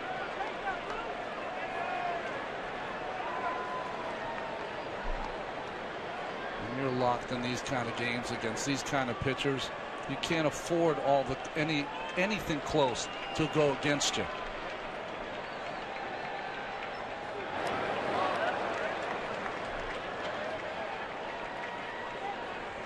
Ball and a strike to Wright. We talked about him missing 115 games when he was activated, came back and homered in his first at bat at Philadelphia.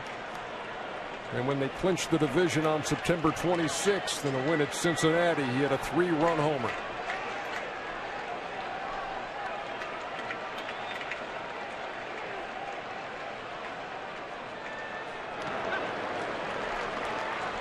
So when you look at what's going on so far in this game and you look at the 4 hits for the New York Mets against the left-hander Clayton Kershaw, they've all been by left-hand hitters.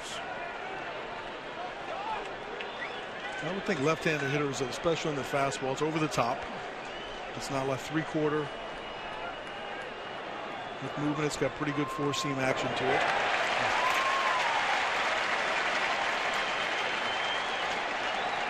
You know, you try to tell yourself, don't swing at pitches out of the strike zone. But why do you chase? Because he gives it the appearance it's a strike and then bends it out of the strike zone.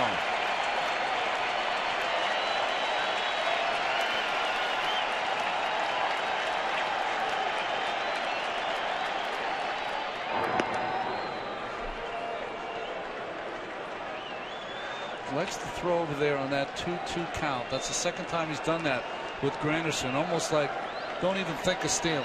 I got to concentrate on this pitch.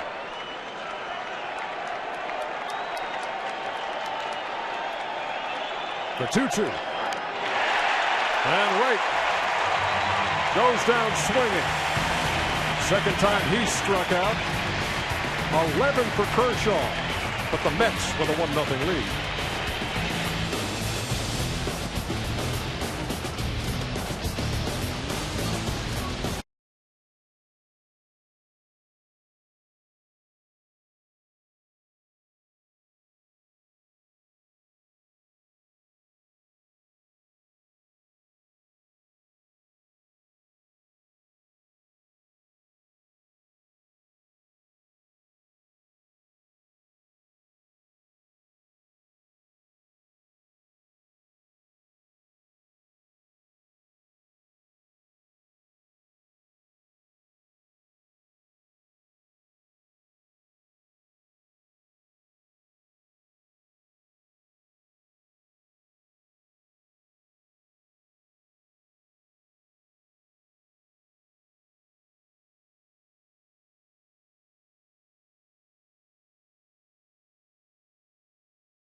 Tonight's game summary is presented by Geico.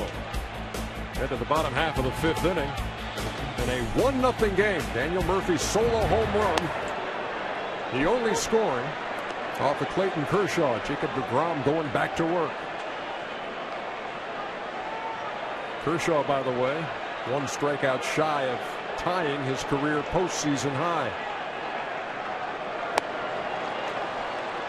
The fake bunt by Crawford was interesting. As take a look at Kershaw on the bench. He used to be a player that speed was almost his entire game, defensively and offensively. Doesn't play as big a part anymore. He used to bunt a little bit more with Tampa. Hadn't most of the time. It's a take, or just to keep the third baseman in a little closer. Struck out his first time, popped to short his second time, and strikes out to lead off the 5th. Second baseman, Henry. He just doesn't have any chance on this one. It's by him before he knows it. Can't catch up with that high heat. The hitters on both teams, their families at home, are starting to look away. 9 strikeouts for deGrom. And here's Howie Kendrick, who singled to right his first time and grounded out in the 3rd. Dodgers have had some base runners, just haven't been able to move them along. Ball and a strike. And interesting too, deGrom has been working very quickly. You haven't seen any of the Dodgers, except for Kershaw once, step out of the box, try to slow him down. Right back to him. Good hands. 2 down. This young man's going to win some gold someday. He's an unbelievable fielder. A ball by most pitchers.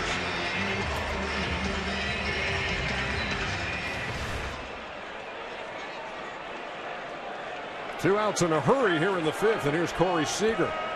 Ground rule double in the 3rd, a ball that Kadire had some trouble with along the line and left. 0-1.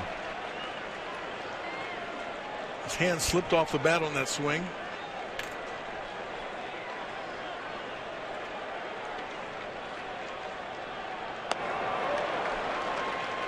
No balls and 2 strikes.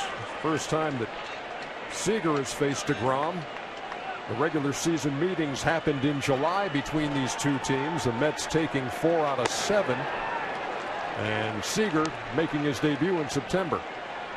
deGrom's got low hop on his fastball, and that ball just jumps when it's up there with 2 strikes.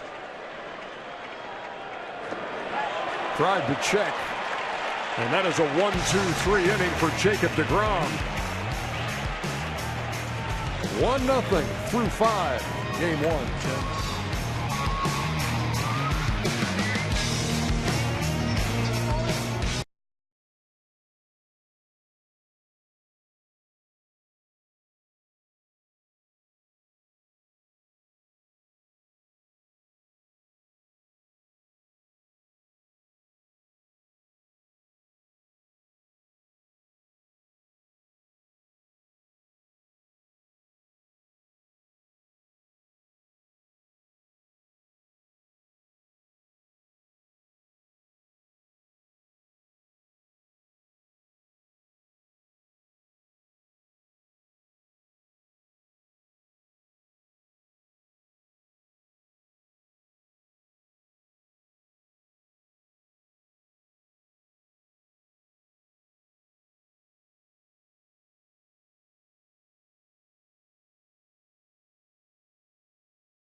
Cubs and Cardinals, Mets and Dodgers, Sunday on MLB Network. Royals and Astros, and FS1 has got Blue Jays and the Rangers. Toronto in all kinds of trouble. First pitch of the 6th inning, hit in the air to left field. Cespedes is retired on the fly ball to the track.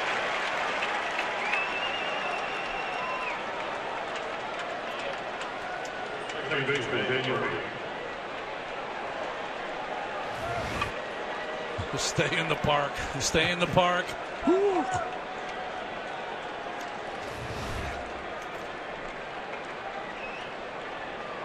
Here's Daniel Murphy. It did not stay in the park in his last at bat. Solo homer to lead off the 4th, the only run of the game. As we play here in the 6th, we are zipping right along.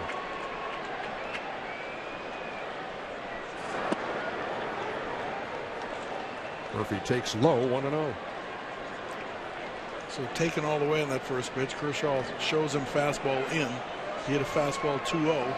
Come back with a breaking ball here. Just a little squibber off the end of the bat. Nothing like what we saw in the 4th. This ball was smoked. A 2-0 pitch. Gave him a chance to really sit on the fastball and look for it in his zone, and he got it. Here comes the 1-1. In the air, shallow center. Jock Peterson. 2 down.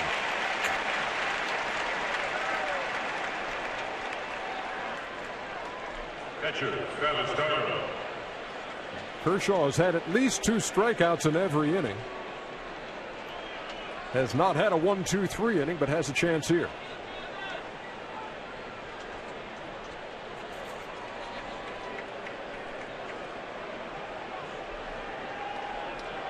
Travis d'Arnaud grounded out his first time.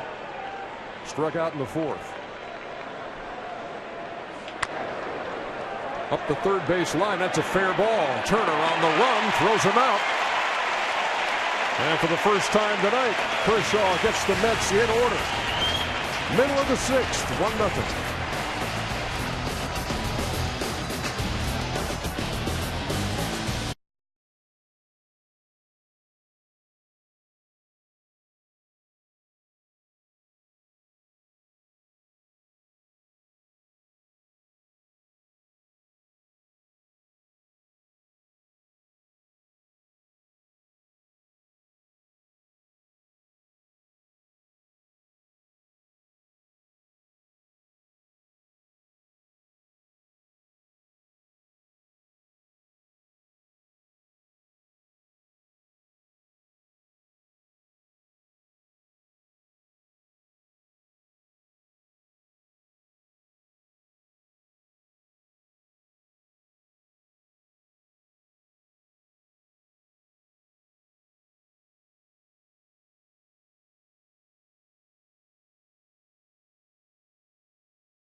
10 strikeouts for Jacob deGrom. A new record for a postseason debut for the Mets. He faces Adrian Gonzalez here in the bottom half of the 6th. Fly ball, deep right along the line, bending foul.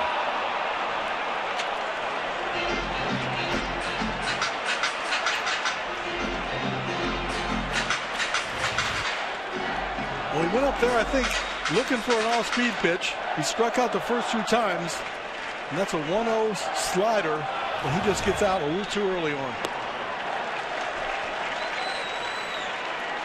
deGrom making his way toward the 100 pitch mark. He's thrown 117 for a season high, and has thrown over 117 times in his 30 starts. There's another strike to Gonzalez. 2-2. And the key has been he's been able to handle the left-handed hitters. They're 1 for 13 tonight with 9 Ks. That's a big-time pitch right there. 2-1 fastball, right on the outside edge.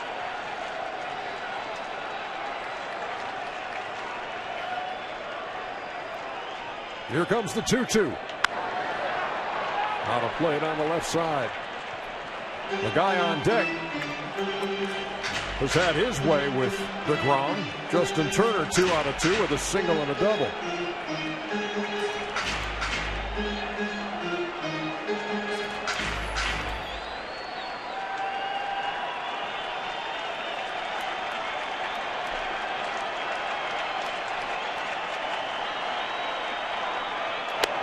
Ran it inside. Too tight. 3-2. Last time he was 3-2, Cal, he went with a changeup. You think he does that again? I think he's going to go fastball away. Good call. And he got him swinging. That's the hat trick for Gonzalez.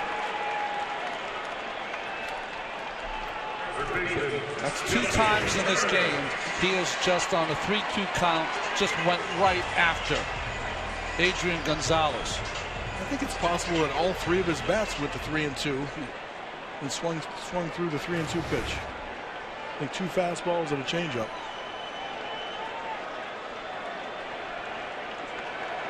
Here's Justin Turner. First pitch swinging, and it's a lazy fly ball to right. Granderson, 2 down. It's Chevy Truck Month. Time to make a strong decision by choosing the Chevy Silverado. Chevrolet is proud to be the official vehicle of Major League Baseball. I like Justin Turner. Hit 2 bullets off the fastball, got 2 hits off of him, and went up there and sat on the breaking ball. Just waited a little too long. 2 down now for Andre Ethier, who has struck out in his first 2 appearances tonight. And this will be pitch number 100 for Jacob deGrom.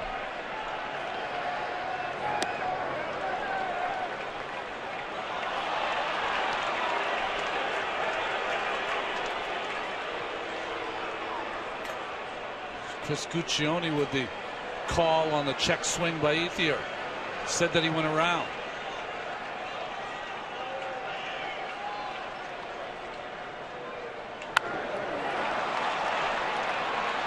Pop up to third.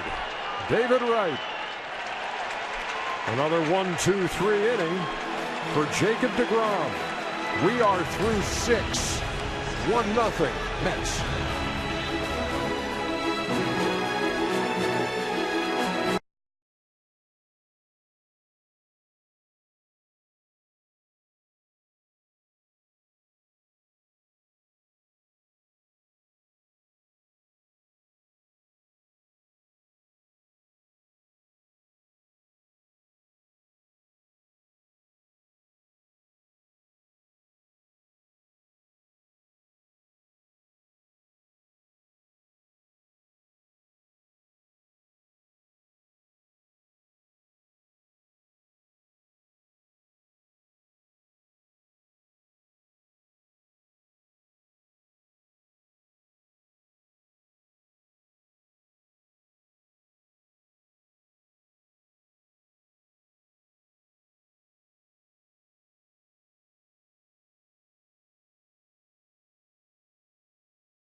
2015 National League Division Series coverage on TBS is presented by T-Mobile. So glad to have you with us tonight here on TBS.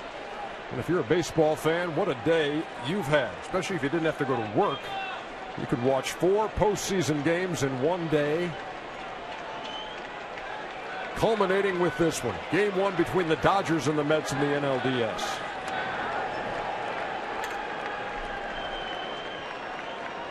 Lucas Duda leading it off against Clayton Kershaw.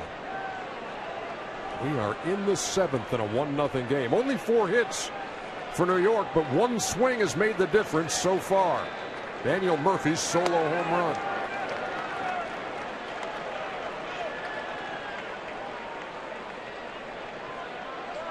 Not totally unexpected tonight, has it been, fellas?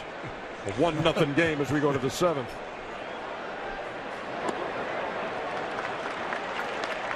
Kershaw's careful there on the 2-0 pitch with the slider.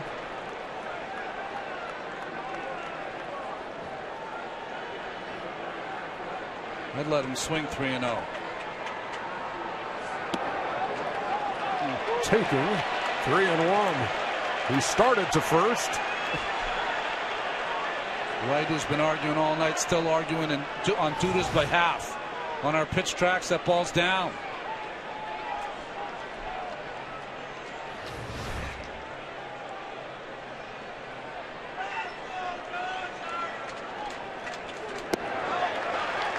A leadoff walk in the 7th, drawn by Duda. You know, a lot of pitchers work on deception, but sometimes it's just innate. When you watch Clayton Kershaw pitch, he does something no one else does. Watch that front foot. It just almost stops before it hits the ground, before he proceeds to the plate. Almost like as a young child when you're trying to put your kickstop down on your bicycle. Stops, and that little deception, delay, is what makes it so difficult for the hitters to get their timing. Here's Michael Kadire. Runner at first, nobody out. He takes a strike, 0-1. Yeah, I can't remember any pitcher that does exactly the same, but there are some that actually push out and short arm the ball, which gives the perception of the ball getting on you faster. It's messing with your timing.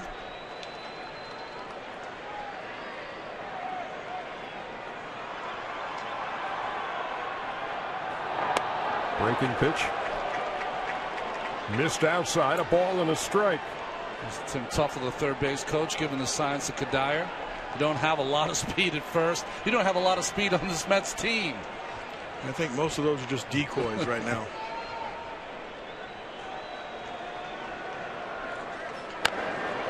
On the ground toward third. Turner's going to have one play, and that's the first, 1 down. Aerial coverage provided by Goodyear. Everything Goodyear has learned making tires that go the distance inspires what they roll into yours. Goodyear, more driven. I mean, he didn't want to, but that almost serves like a sacrifice bunt for Michael Kadire, who hadn't had one since 2005. Just a swinging bunt almost. It moves Duda up to second and brings Tejada to the plate.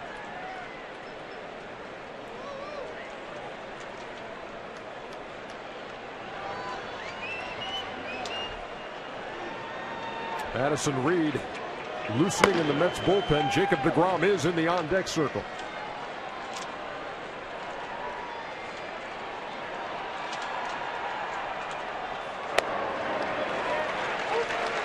Tejada, strikeout victim in his first 2 trips, takes a strike, 0-1.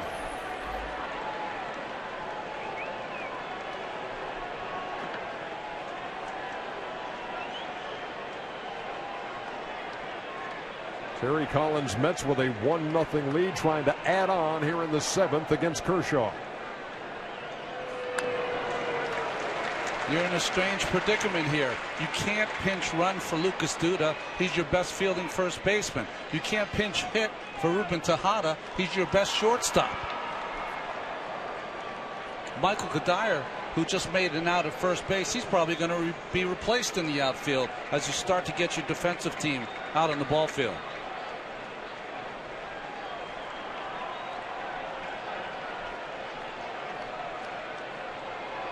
Kershaw with a bluff back to second. Nobody covering, but Duda back in on his stomach.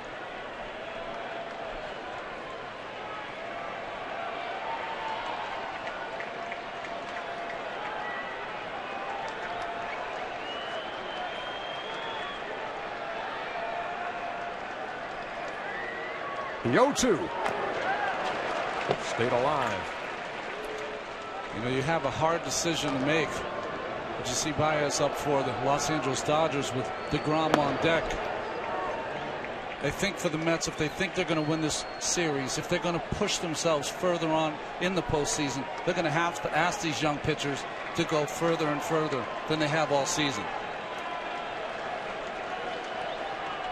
So you think there's a good chance he hits this inning? Yes, especially if Tejada gets on, then he can bunt.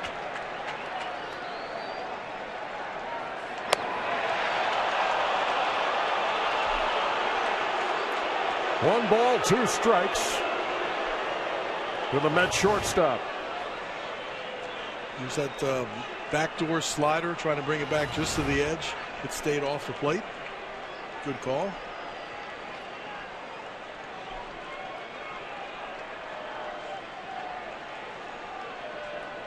Kershaw now at the century mark. Here comes pitch number 101. And that missed. 2-2.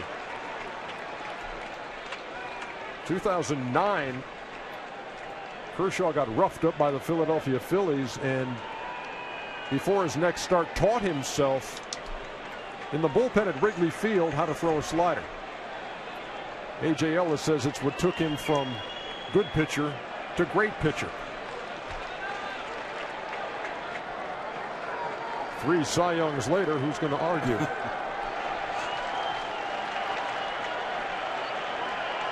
Duda with the lead at second. The 2-2. Missed again, and the count full.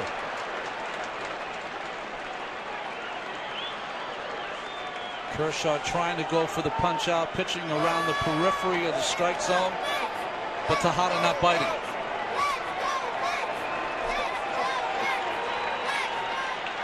I got to believe this is one of those sliders.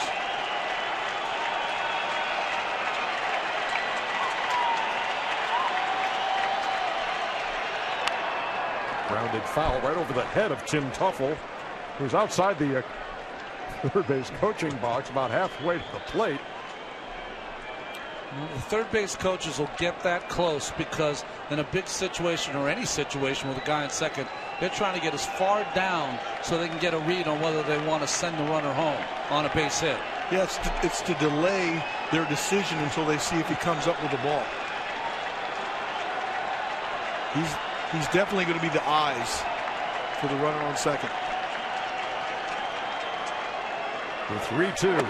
Upstairs, ball 4, 2-on.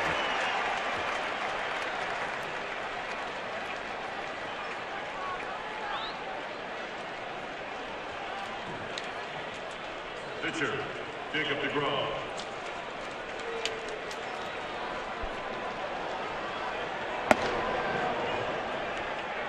So Kershaw, who had walked David Wright in the first, hadn't walked another hitter until the 7th. Now Duda and Tejada are aboard with 1 out. So you're pretty certain he's going to sack bunt here, huh? Well, he is a good hitter, and we gave you the number against left-handed pitching, but this isn't any just left-handed pitcher. You're trying to add on some runs. You've got to push these runners to second and third with a bunt. Looks like Turner's expecting it, but Agon is back behind the first base. He squares and takes 1-0. Adrian Gonzalez now creeps into the grass. Now with his pitchers in the regular season, because they're all good hitters and good athletes, a lot of runs batted in. When they've got ahead in the count, occasionally Collins lets him swing the bat. I think he should be bunting here. He lays it down. Turner will make the play and throw him out. Perfect bunt by DeGrom, and they're at second and third. Perfect bunt, and in a sacrifice situation, a perfect bunt cannot lead to a hit. So good play by Turner, playing in, coming in and making that play and getting the out. I mean, perfect execution all around. DeGrom had 4 sacrifices during the regular season, 1 here now in the post.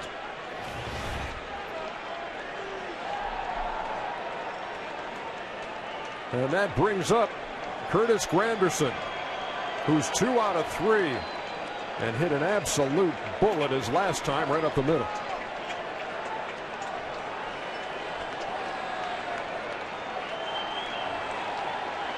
And as you saw, the one Mets starter not to strike out tonight against Clayton Kershaw. Huge moment here. Runners at second and third.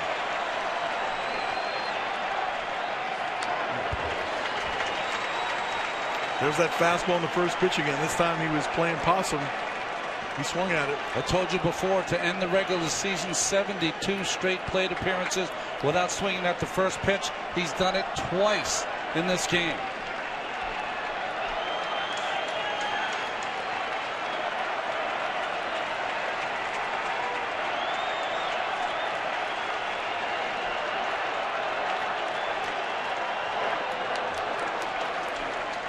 Ball and a strike. And very important, too, with A.J. Ellis back there with a runner at third to knock everything down. Kept that in front with Duda at third and Tejada at second.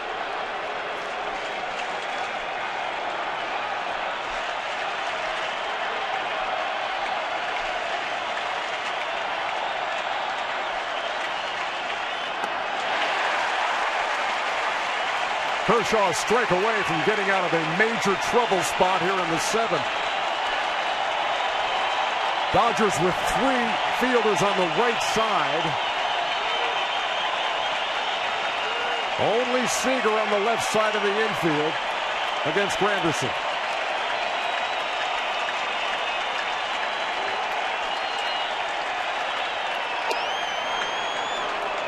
Two and two. He hadn't been at 95 until the last 2 pitches. Reached back for a little extra, try to make it right on the outside corner. Kershaw from Dallas, Texas, trying to play a little country hardball.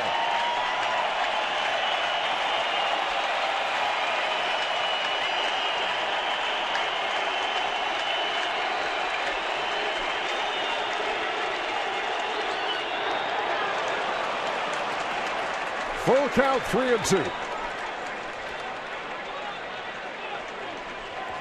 Curtis Granderson is really picking up the ball well. Didn't flinch on that breaking ball. And I think with first base open in this kind of ball game where the Dodgers are trailing by 1 with right up, and he's pitched pretty well against right, don't expect a fastball if you're Granderson. Might not be coming. Here comes the 3-2. Stays alive.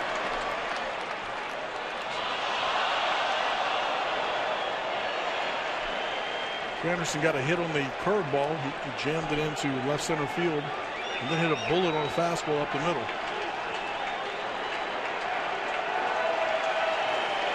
Kershaw has walked a couple here in the 7th. This will be his 25th pitch.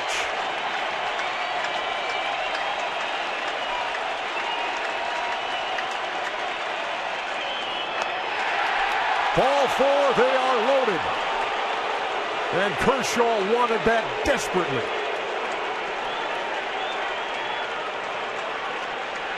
Boy, if you're the pitching coach, Rick Honeycutt, you know that you have one of the more elite guys out there. But it'd be a nice time to go out and give him a blow. That's a tough at-bat. He went after Granderson.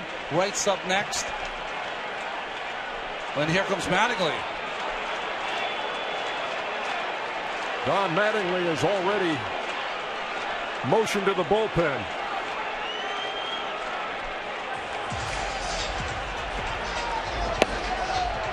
And Pedro Baez will walk into a bases loaded situation here in the 7th inning in a 1-0 game. We'll be back.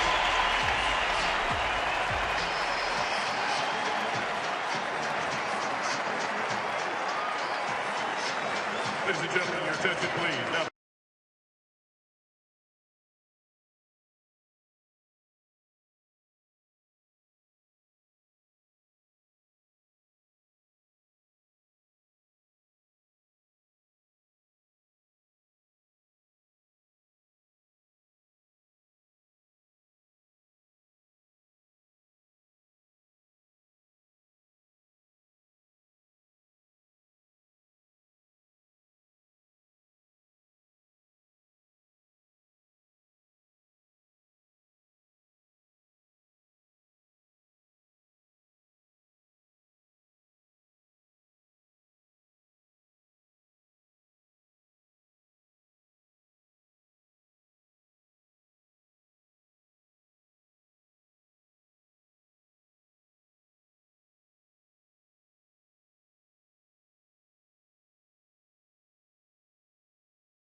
Let's take a look at tonight's playmakers presented by Chrysler. Texas Rangers with Adrian Beltre out. Hanser Alberto comes through in the 14th inning. The Rangers lead that series 2-0. Salvador Perez helping Kansas City even their series with the Astros. And great start by John Lackey. 7 1/3. He shuts out the Cubs in a 4-0 game in game 1 of that NLDS. 6 2/3 for Clayton Kershaw. The runners on base, and they're loaded. All belong to him as Pedro Baez comes on to try to pitch out of it. I personally was surprised that he was taken out. Right-handed hitters were 0 for 13 against Kershaw tonight, but he might have to come back in game 4 on 3 days rest. Maybe that's why he made the decision. Baez, you look at his numbers, only 11 walks, 60 strikeouts in 51 innings. Baez throws 100 mile an hour at time with a good forkball and slider.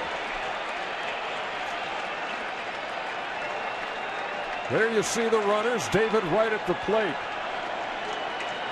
Wright, the only Met who was here in 2006. Last time they were in the playoffs, and they swept the Dodgers 3-0 in the NLDS. And I don't believe Wright has ever faced Baez. Advantage to the pitcher. You see the pitch arsenal with our Chevrolet pitch tracks. No place to put David Wright. With a Met on every base and 2 out here in the 7th in a 1-0 game, and that's inside. 2 balls and no strikes. First batters faced this season by Baez, his only Achilles heel, 320. Davis had a chance to see 2 fastballs, both for balls. I'm sure he'll be laying for a fastball right here. He's walked tonight. He's struck out twice. He hits with the bases loaded.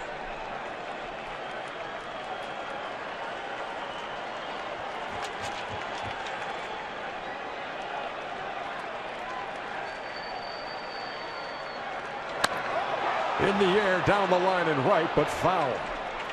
There's your 100 mile an hour.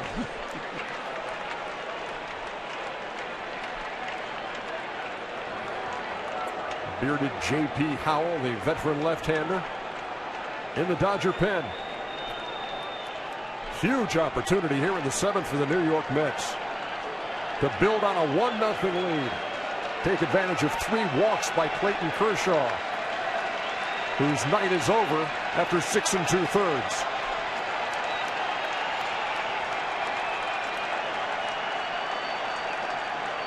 Baez to right. Missed again, 3-1.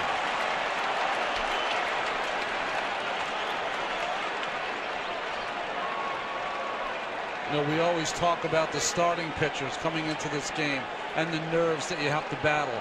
How about this young man coming into this situation? Never probably pictured that he'd be coming in with the bases loaded. Put yourself in David Wright's shoes, Cal. You want to get a pitch. He laid off the first 2. Wants to make sure it's out over the plate where his strengths are.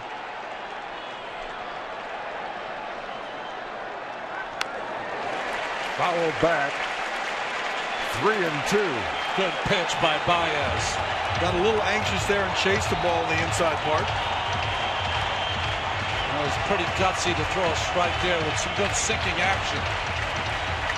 So you got a 1-0 game. You're in the 7th. You got towels waving.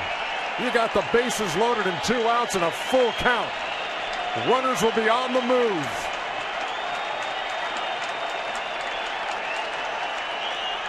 Line drive up the middle, base hit. Tejada's going to score. 2-run score for the Mets. And David Wright, the captain, comes up big here in the 7th. It's a 3-0 game.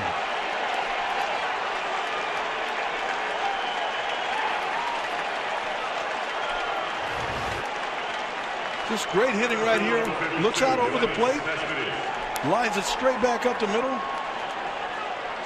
Drives in 2. And the runner's running.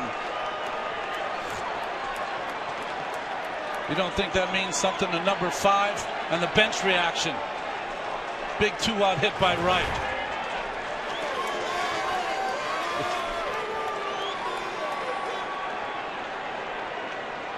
The New York Mets with a 3-0 lead now, and runners at the corners for Cespedes.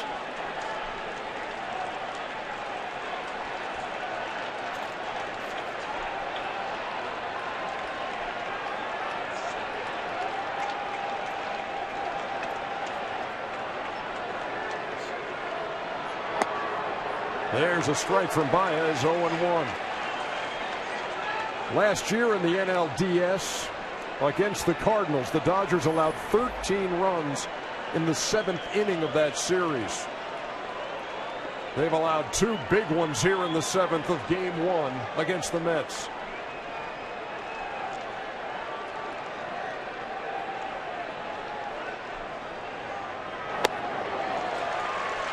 Oh, and 2.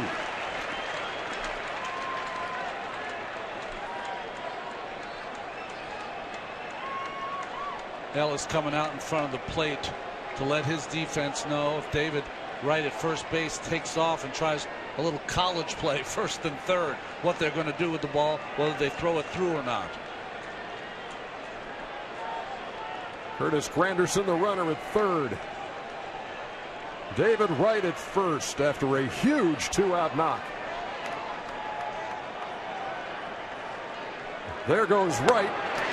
Cespedes cuts right through it. That'll do it for the Mets in their half of the 7th, but they add to the lead. David Wright, bases loaded single, 3-0 Mets.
Here we are inside the booth. Some Game 1 here between the Dodgers and the Mets as we go to the bottom half of the 7th inning. And fellas, David Wright just coming through after they're able to get to Kershaw, work 3 walks, load the bases, get into the pen, and now it's 3-0. Well, I mean, David Wright's a good RBI guy. Was patient enough to get ahead in the count and then pick a pitch where he can drive the ball up the middle. So big hit. 3 walks. We're still questioning whether you would have left Kershaw in the ball game or not, because I think he pitched around or just didn't want to give in, and he felt comfortable with the matchup with Wright. You saw those defensive changes. That's what the Mets usually do. Juan Lagares goes to center field. Cespedes moves over to left. But I think even more importantly, Cal, you're talking about the captain of the team that really saw the mortality of his career flashing before his eyes. He didn't know if he'd ever play for this team again, ever be back on the baseball diamond again, and got him back in August, and he gets this hit now. DeGrom goes full on A.J. Ellis, who leads off here in the bottom half of the 7th inning.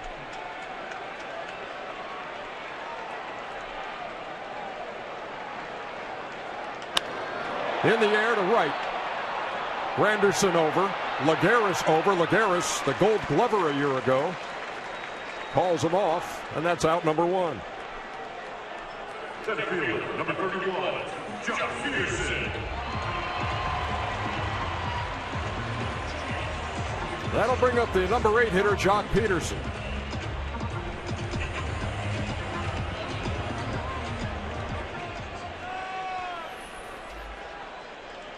Chase Utley has grabbed a bat. He's in the on-deck circle.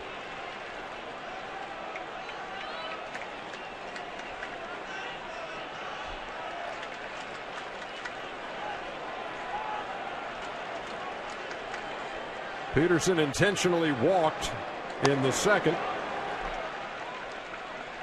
Flied out to left in the 4th.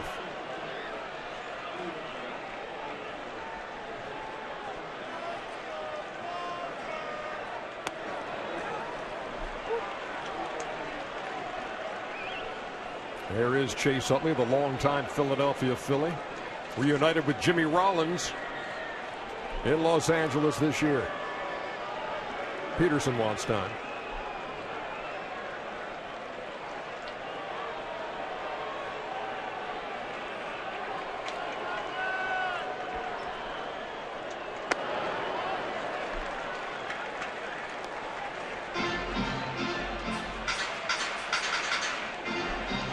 Not a bad thought there by Peterson. Dodgers need some base runners. He had Tejada charging. Tejada the only Met on the left side of the infield. Peterson waved at that. 2-2. I suspect you'll see that as a weapon more and more against the shift in the playoffs, where you need to get runners on, need to get something started. Addison Reed, Tyler Clippard loosening in the Mets bullpen. As Jacob DeGrom has worked into the 7th.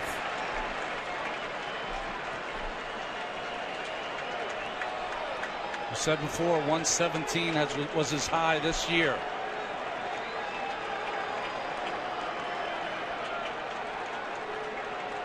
He's gone to a full count on the first 2 hitters.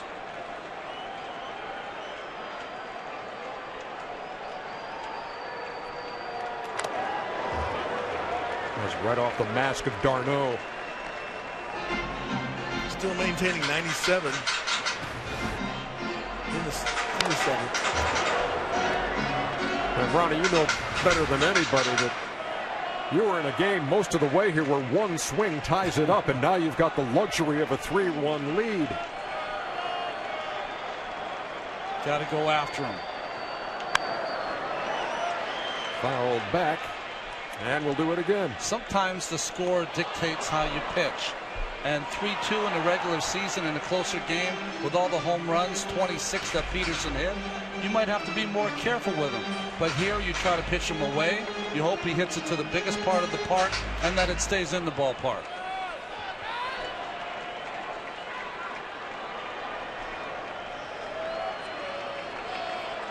Here comes the changeup. Off the end of the bat, stays alive. Or you should really forget about what I said. Totally wrong. I found out over the years there's less and less guys that actually pitch to the game situation. They want to stay with what they think they can get people out, regardless of the score.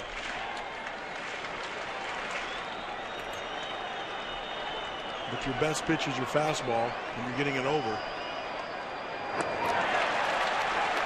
He got him.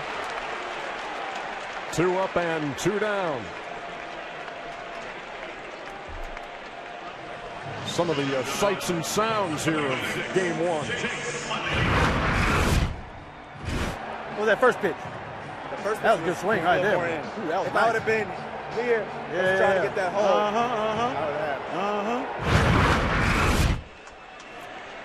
Curtis Granderson. I wanted to hear him say that was a bullet. Yeah, that was with Tom Goodwin, the first base coach. I think first base coaches are there really to kind of build you up.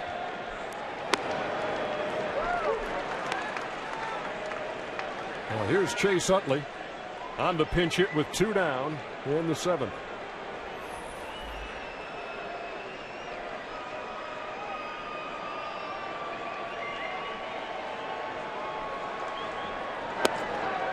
First base coach is like a caddy, Ernie.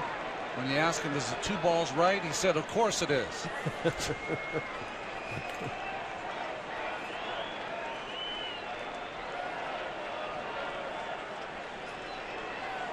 Utley played 34 games in the Dodger uniform. 202, 3 home runs, 9 runs batted in. And he's behind 1-2.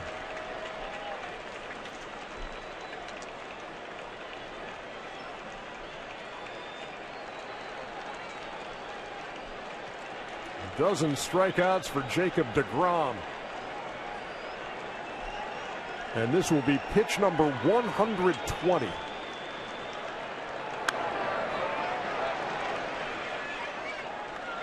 I don't know why, Cal, but I always find it awkward when I watch a player that's one of the best players of his generation then become a bench player. It's just strange to see. But it happens to everyone. I would never really begrudge him for staying in the game. No. He's still competing for that spot and still has a little bit left in his tank. 13 strikeouts for Jacob deGrom. We are through 7 innings, and the Mets lead game 1, 3-0.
This copyrighted telecast is presented by authority of the Office of the Commissioner of Baseball and may not be reproduced or retransmitted in any form, and the accounts and descriptions of this game may not be disseminated without express written consent.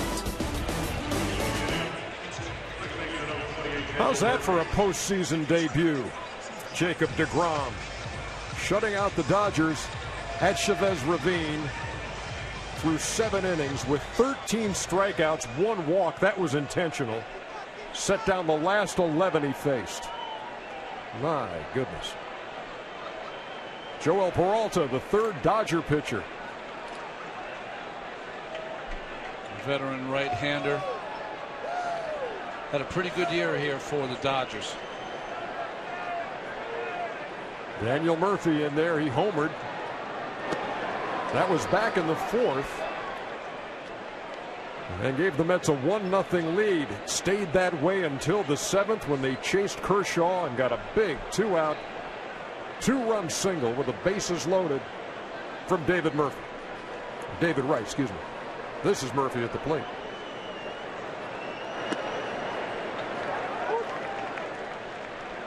Only a number that's a problem for Peralta. You saw those 6 home runs given up in limited innings.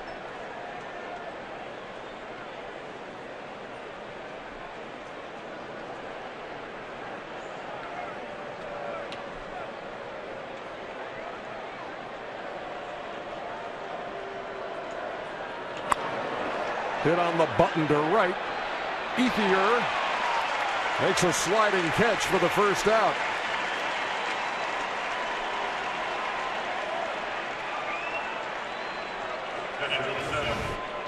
This is a sinking line drive. Ethier comes in and makes a nice shoestring catch. One of the harder ones to read is one right at you.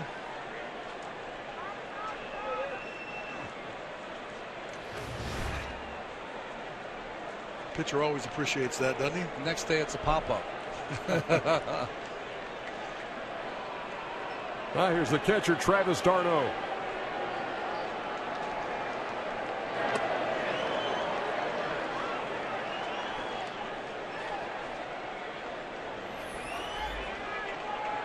We talked about that opportunity to play in this ballpark, close to where he grew up. And growing up a Dodger fan. This was in the air to the left field. Crawford's there. 2 down. But what d'Arnaud said was that 8-year-old inside of me is always going to be there. And you kind of love the innocence of a statement like that, and just the how much he appreciates where he is right now. He's got a brother playing in the big leagues as well. Chase is with the Phillies. And here he is in the MLB postseason.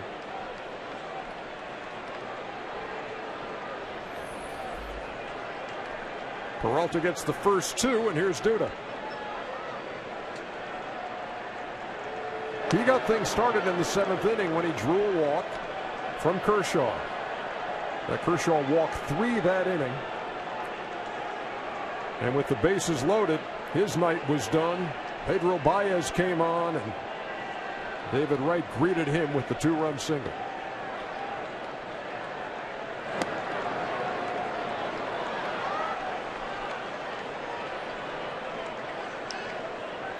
Well, for Peralta, he used to be a very hard thrower. Now has to mix it up a lot more.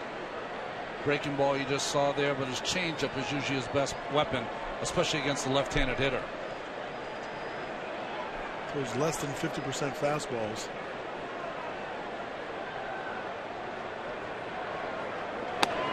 Duda way out in front on the changeup. 2-1. I think where the fastball used to set up the changeup, now I think the changeup sets up his fastball.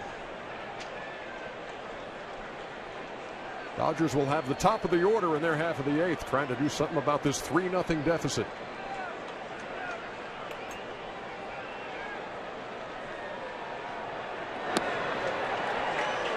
Count even, 2 balls and 2 strikes. It's funny, Cal, early in your career, when you get in trouble, you go harder. Later in your career, when you get in trouble, you try to go softer.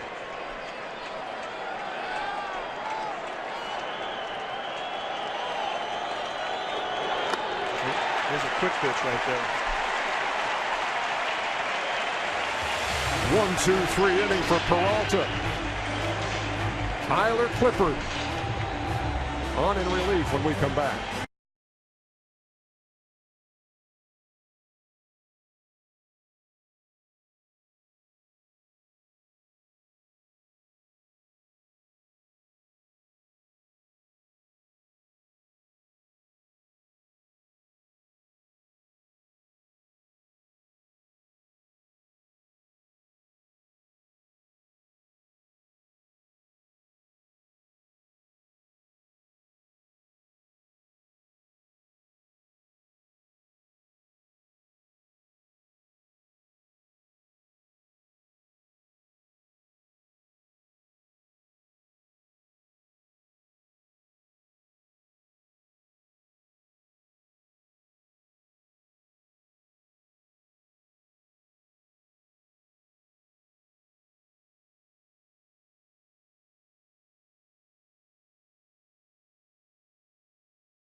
Cubs and Cardinals on TBS at 5:30 Eastern on Saturday. Mets and Dodgers here from Chavez Ravine at 9 o'clock Eastern. MLB Network on Sunday has the Royals and Astros, and FS1 has got the Blue Jays and Rangers.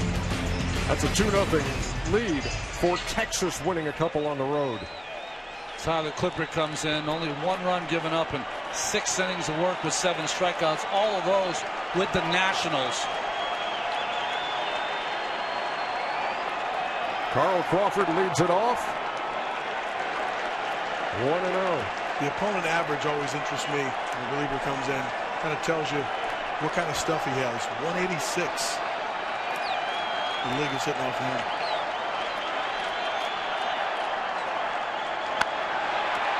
To right field. Granderson makes the catch. 1 down. And sometimes you got to have a little luck on your side. Clippard had kind of 2 seasons with the Mets. When he first came over, his first 20 games almost unhittable. Then he had some issues with his back, some back spasms, and gave up 4 home runs over his next 12 games. But this time off usually can help not only the players, but the pitchers also. You know, that minuscule ERA in those first 20, 0.46, and then 7.11 from September 6th on. But he certainly made a great first impression. You know, Clippard, if you're matching up, Crawford was 2 for 3 with a homer on him. He hit the ball hard to right field.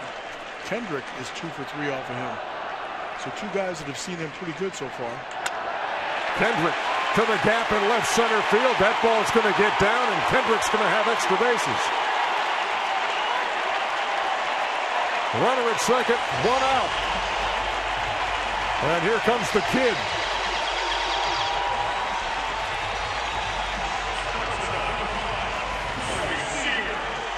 Well, 4-seam fastball, Cal, up in the zone. You know, many times, sometimes the stats are a little deceiving, but the hitters usually know who they're comfortable facing.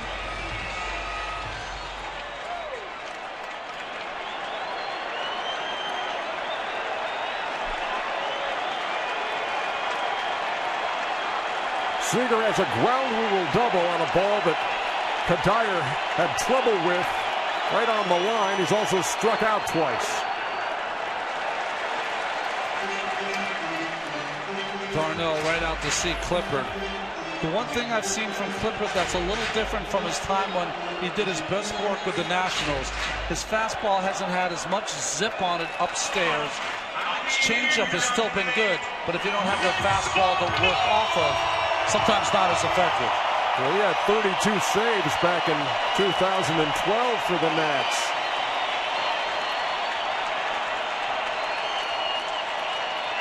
One ball, no strikes.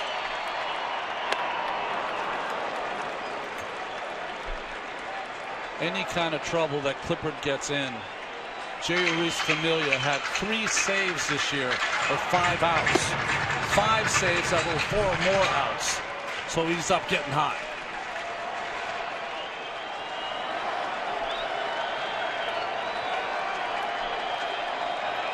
Kendrick with a lead at second. Tejada right behind him. Roles get expanded in the postseason. And if you're a closer, you're expected to go more than 3 outs. 4, 5, 6. Starters are expected to get there to the 7th inning like tonight. DeGrom did a nice job turning it over to the bullpen in the 8th.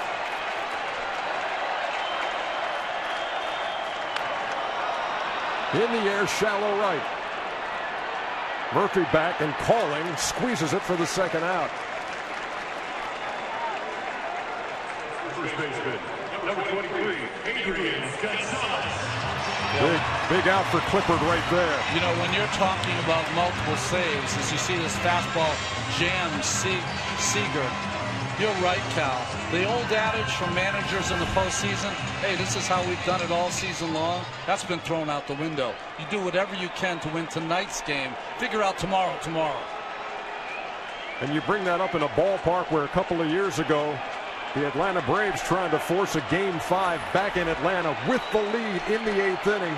Craig Kimbrell warming up, didn't go to him. Juan Uribe made him pay with a game-winning home run in the 8th. And you still remember the sight of Kimbrell, arms folded, looking back on the field as Uribe circled the bases. It was like he threw down the rosin bag and was mouthing, "You guys know I'm ready, right?"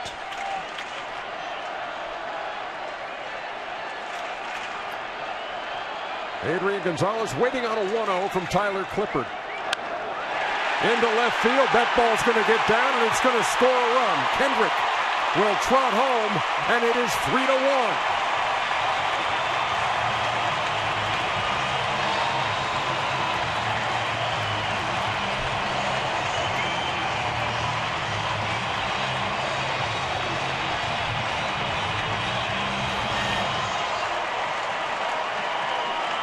Like a changeup out over the plate.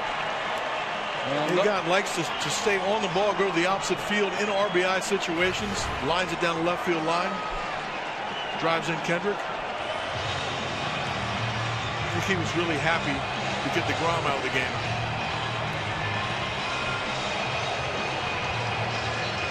You heard Ron talk about it. 4-out saves, not out of the ordinary for Familia. He's into the game here in the 8th. We'll be back.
Let's take a look at tonight's forecaster presented by FanDuel. How important is winning game 1 on a best of 5?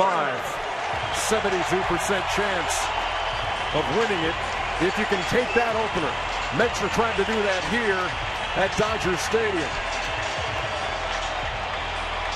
But the Dodgers have gotten on the board here in the 8th. And now Justin Turner represents the tying run at the plate. Jeurys Familia is on for the Mets. He's their closer. You add up those saves, they add up to 43, which ties a franchise record with Armando Benitez. Good first pitch slider. Turner went 2 out of 3 against Jacob deGrom, who went 7 shutout innings, 5 hits, 13 strikeouts. Now the Mets bullpen trying to make it stand up.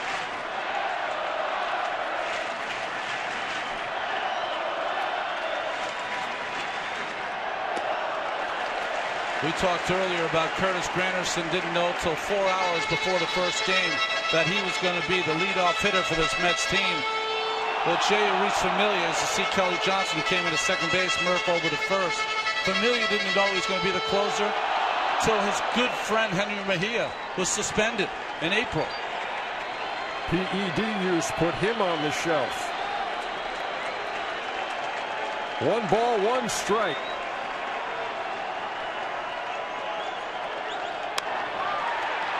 Soft liner into the glove of Murphy. And that'll do it for the Dodgers in the 8th. Familia does his job. Dodgers on the board, but still trail by 2.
Stay tuned after the game for the postseason show on TBS presented by the Lincoln Motor Company. Chris Hatcher. A big man with a big arm.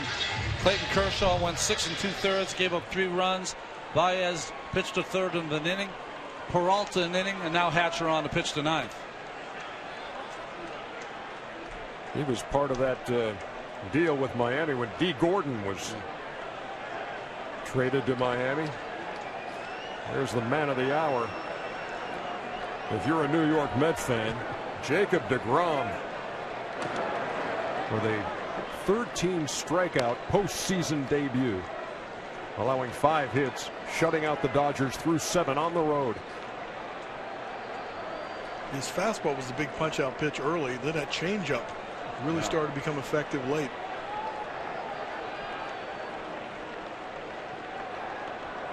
Juan Lagares on the ground is short. Seager, low throw, but Adrian Gonzalez is so solid over there, and he made that pick easily. Well, it was just a thing of beauty to watch deGrom tonight, having to go up against Kershaw and throw zeros. He had the fastball up early. He was throwing 99, 98, 97 miles an hour, and then he developed a good changeup later in the game, some sliders. We talk about the records in postseason now, postseason debut.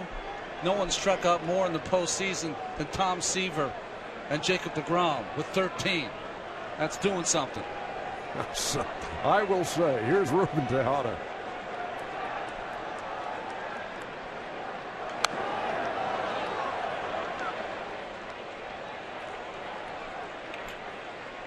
And if you're a Dodger fan, you're hoping Hatcher can give you a clean inning after scoring a run in the 8th and try to give a big finish.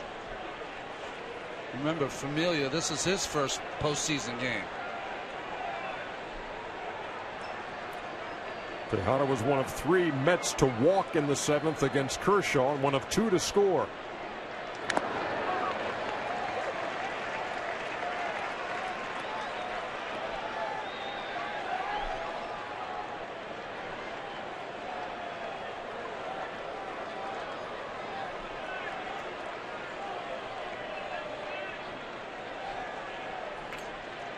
Hatcher ahead in the count. No balls and 2 strikes.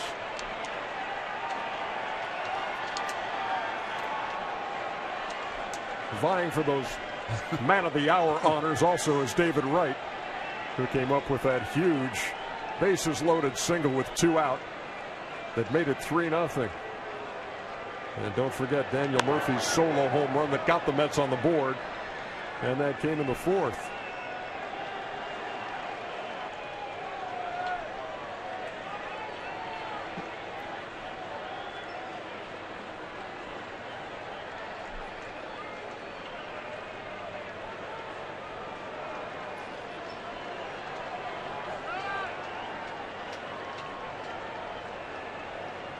The 0-2 from Hatcher to Tejada, and he struck him out. 3rd time Tejada has been a strikeout victim on the night. There's a lot of Ks on the scorebook tonight.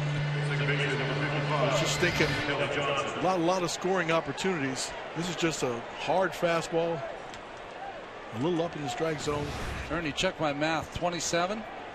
Yeah, that's 14 on 14 Mets who have gone down. 13 on the other side. You're the guy who went to Yale. You're asking me to check your math. What's wrong with this picture? Here's Kelly Johnson.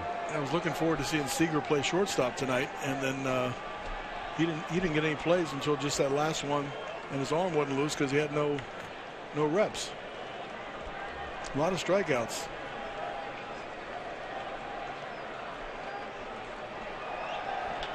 Kelly Johnson on the ground to first. Gonzalez. That is a 1-2-3 inning for Chris Hatcher. The Dodgers have one more chance. We head to the bottom of the 9th.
2015 National League Division Series coverage on TBS is presented by T-Mobile.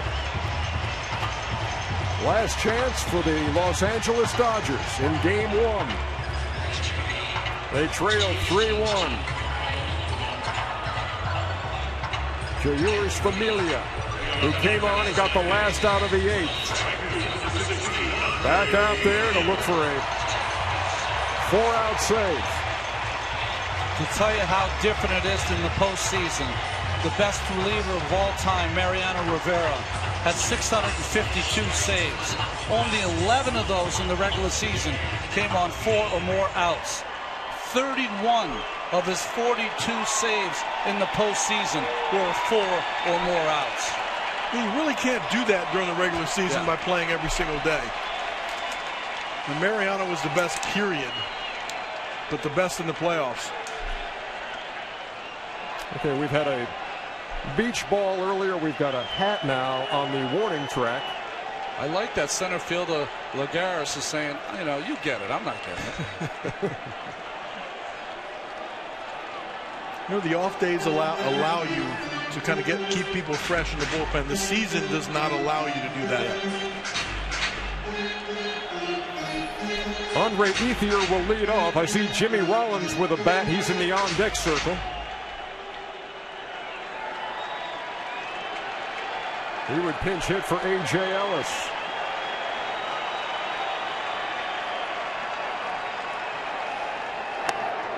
A strike from Familia, 0-1. Speaking of, I saw Joe Torre walking through the stands, and in Mariano, the times that he didn't seem like Super Mariano was when he was asked to close 2-inning games early in the season, and then he started to get hit a little bit.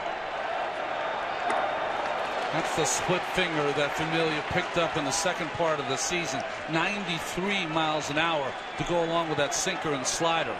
Wow. Why he's adapted to getting more than 1 innings of outs for saves? He was a starter his entire career. He'd been used to sitting down and having to get back up and go out there. 98 up and away. A ball and 2 strikes.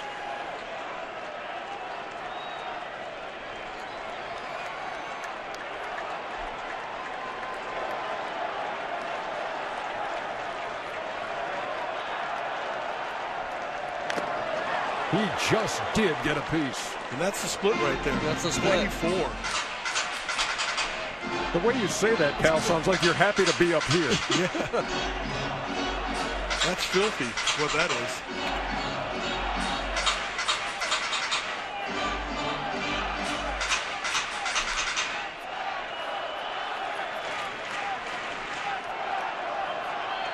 Adrian Gonzalez and the Dodgers hoping for some 9th-inning magic. Here in Game 1, down 3-1. Here it comes again. Rounded to first. Murphy will win the race, 1 down. Well, he's got a hard sinker, and that split finger, when it's down, there's nothing you can do except hit it on the ground.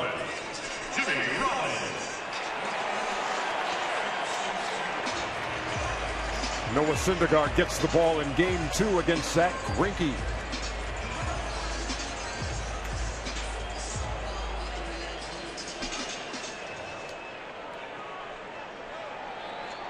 Well, Greinke's had an amazing year this year. Rollins pitch hitting here for A.J. Ellis. Dodgers need a base runner. You got Peterson on deck who can hit the ball a mile. Down 2. You see his average. He didn't have a good regular season, but he always has a good regular season against the Mets. And quickly Familia jumping out 0-2.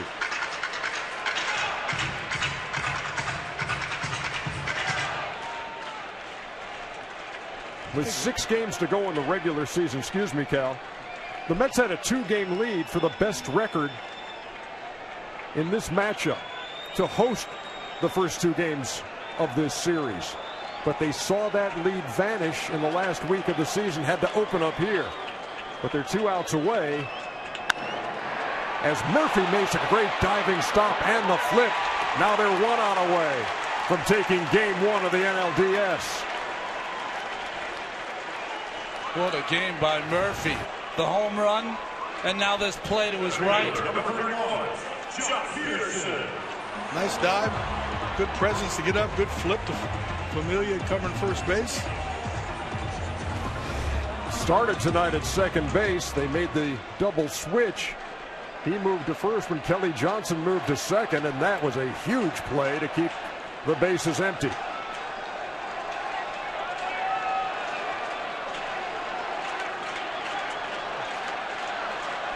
With Peterson up, you've got to have a defense that takes the bunt away. With a 2-run lead, you have to. Tejada's got to come in more at third base. Right at the edge of the grass, still in the dirt, with 3 Met infielders on the right side.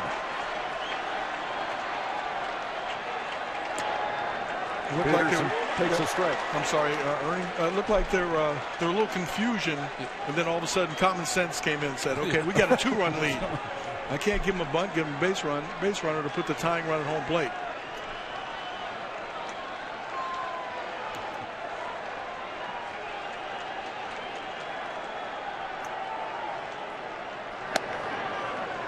Count even, a ball and a strike. Yasmani Grandal has a bat, and he's in the on-deck circle.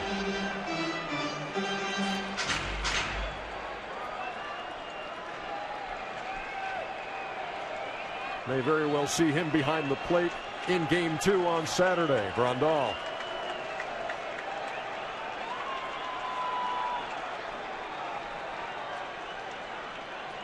Here comes the 1-1. Fouled off at the plate, and the Mets are a strike away.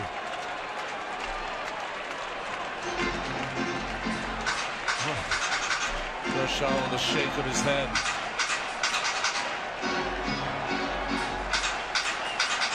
Strike away from Kershaw, falling to 1-6 in his postseason career.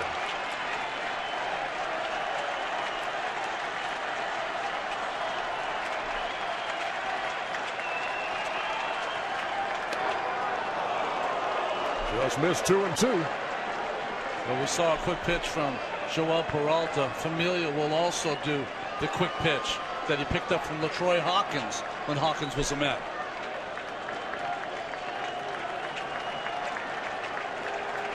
Shakes off the sinker. Wants to go to that split finger. And time called before the 2-2 is delivered. You can see it in his glove. You can see a little space between his fingers on the grip. He must not split his fingers too wide to throw 94. Nibbled at the corner and missed, and the count is full.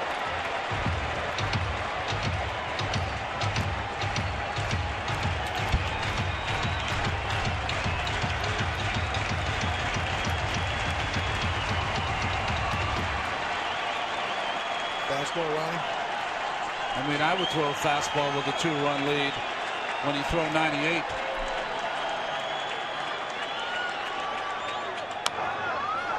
Tapper fielded by Familia, and that is game 1. The New York Mets, in their first postseason game since 2006, hit the road to Dodger Stadium and take game 1, 3-1. Murphy was going to be a free agent at the end of the year with a big home run to get the Mets started. David Wright with a big 2-out hit. And Jacob deGrom, what do you say? 13 punch-outs over 7 innings. A lot of head shaking by the hitters tonight's game. Not a lot of scoring opportunities, but David Wright came up big with that base hit with the bases loaded. Kershaw got himself in trouble with the 3 walks, and they took advantage of it.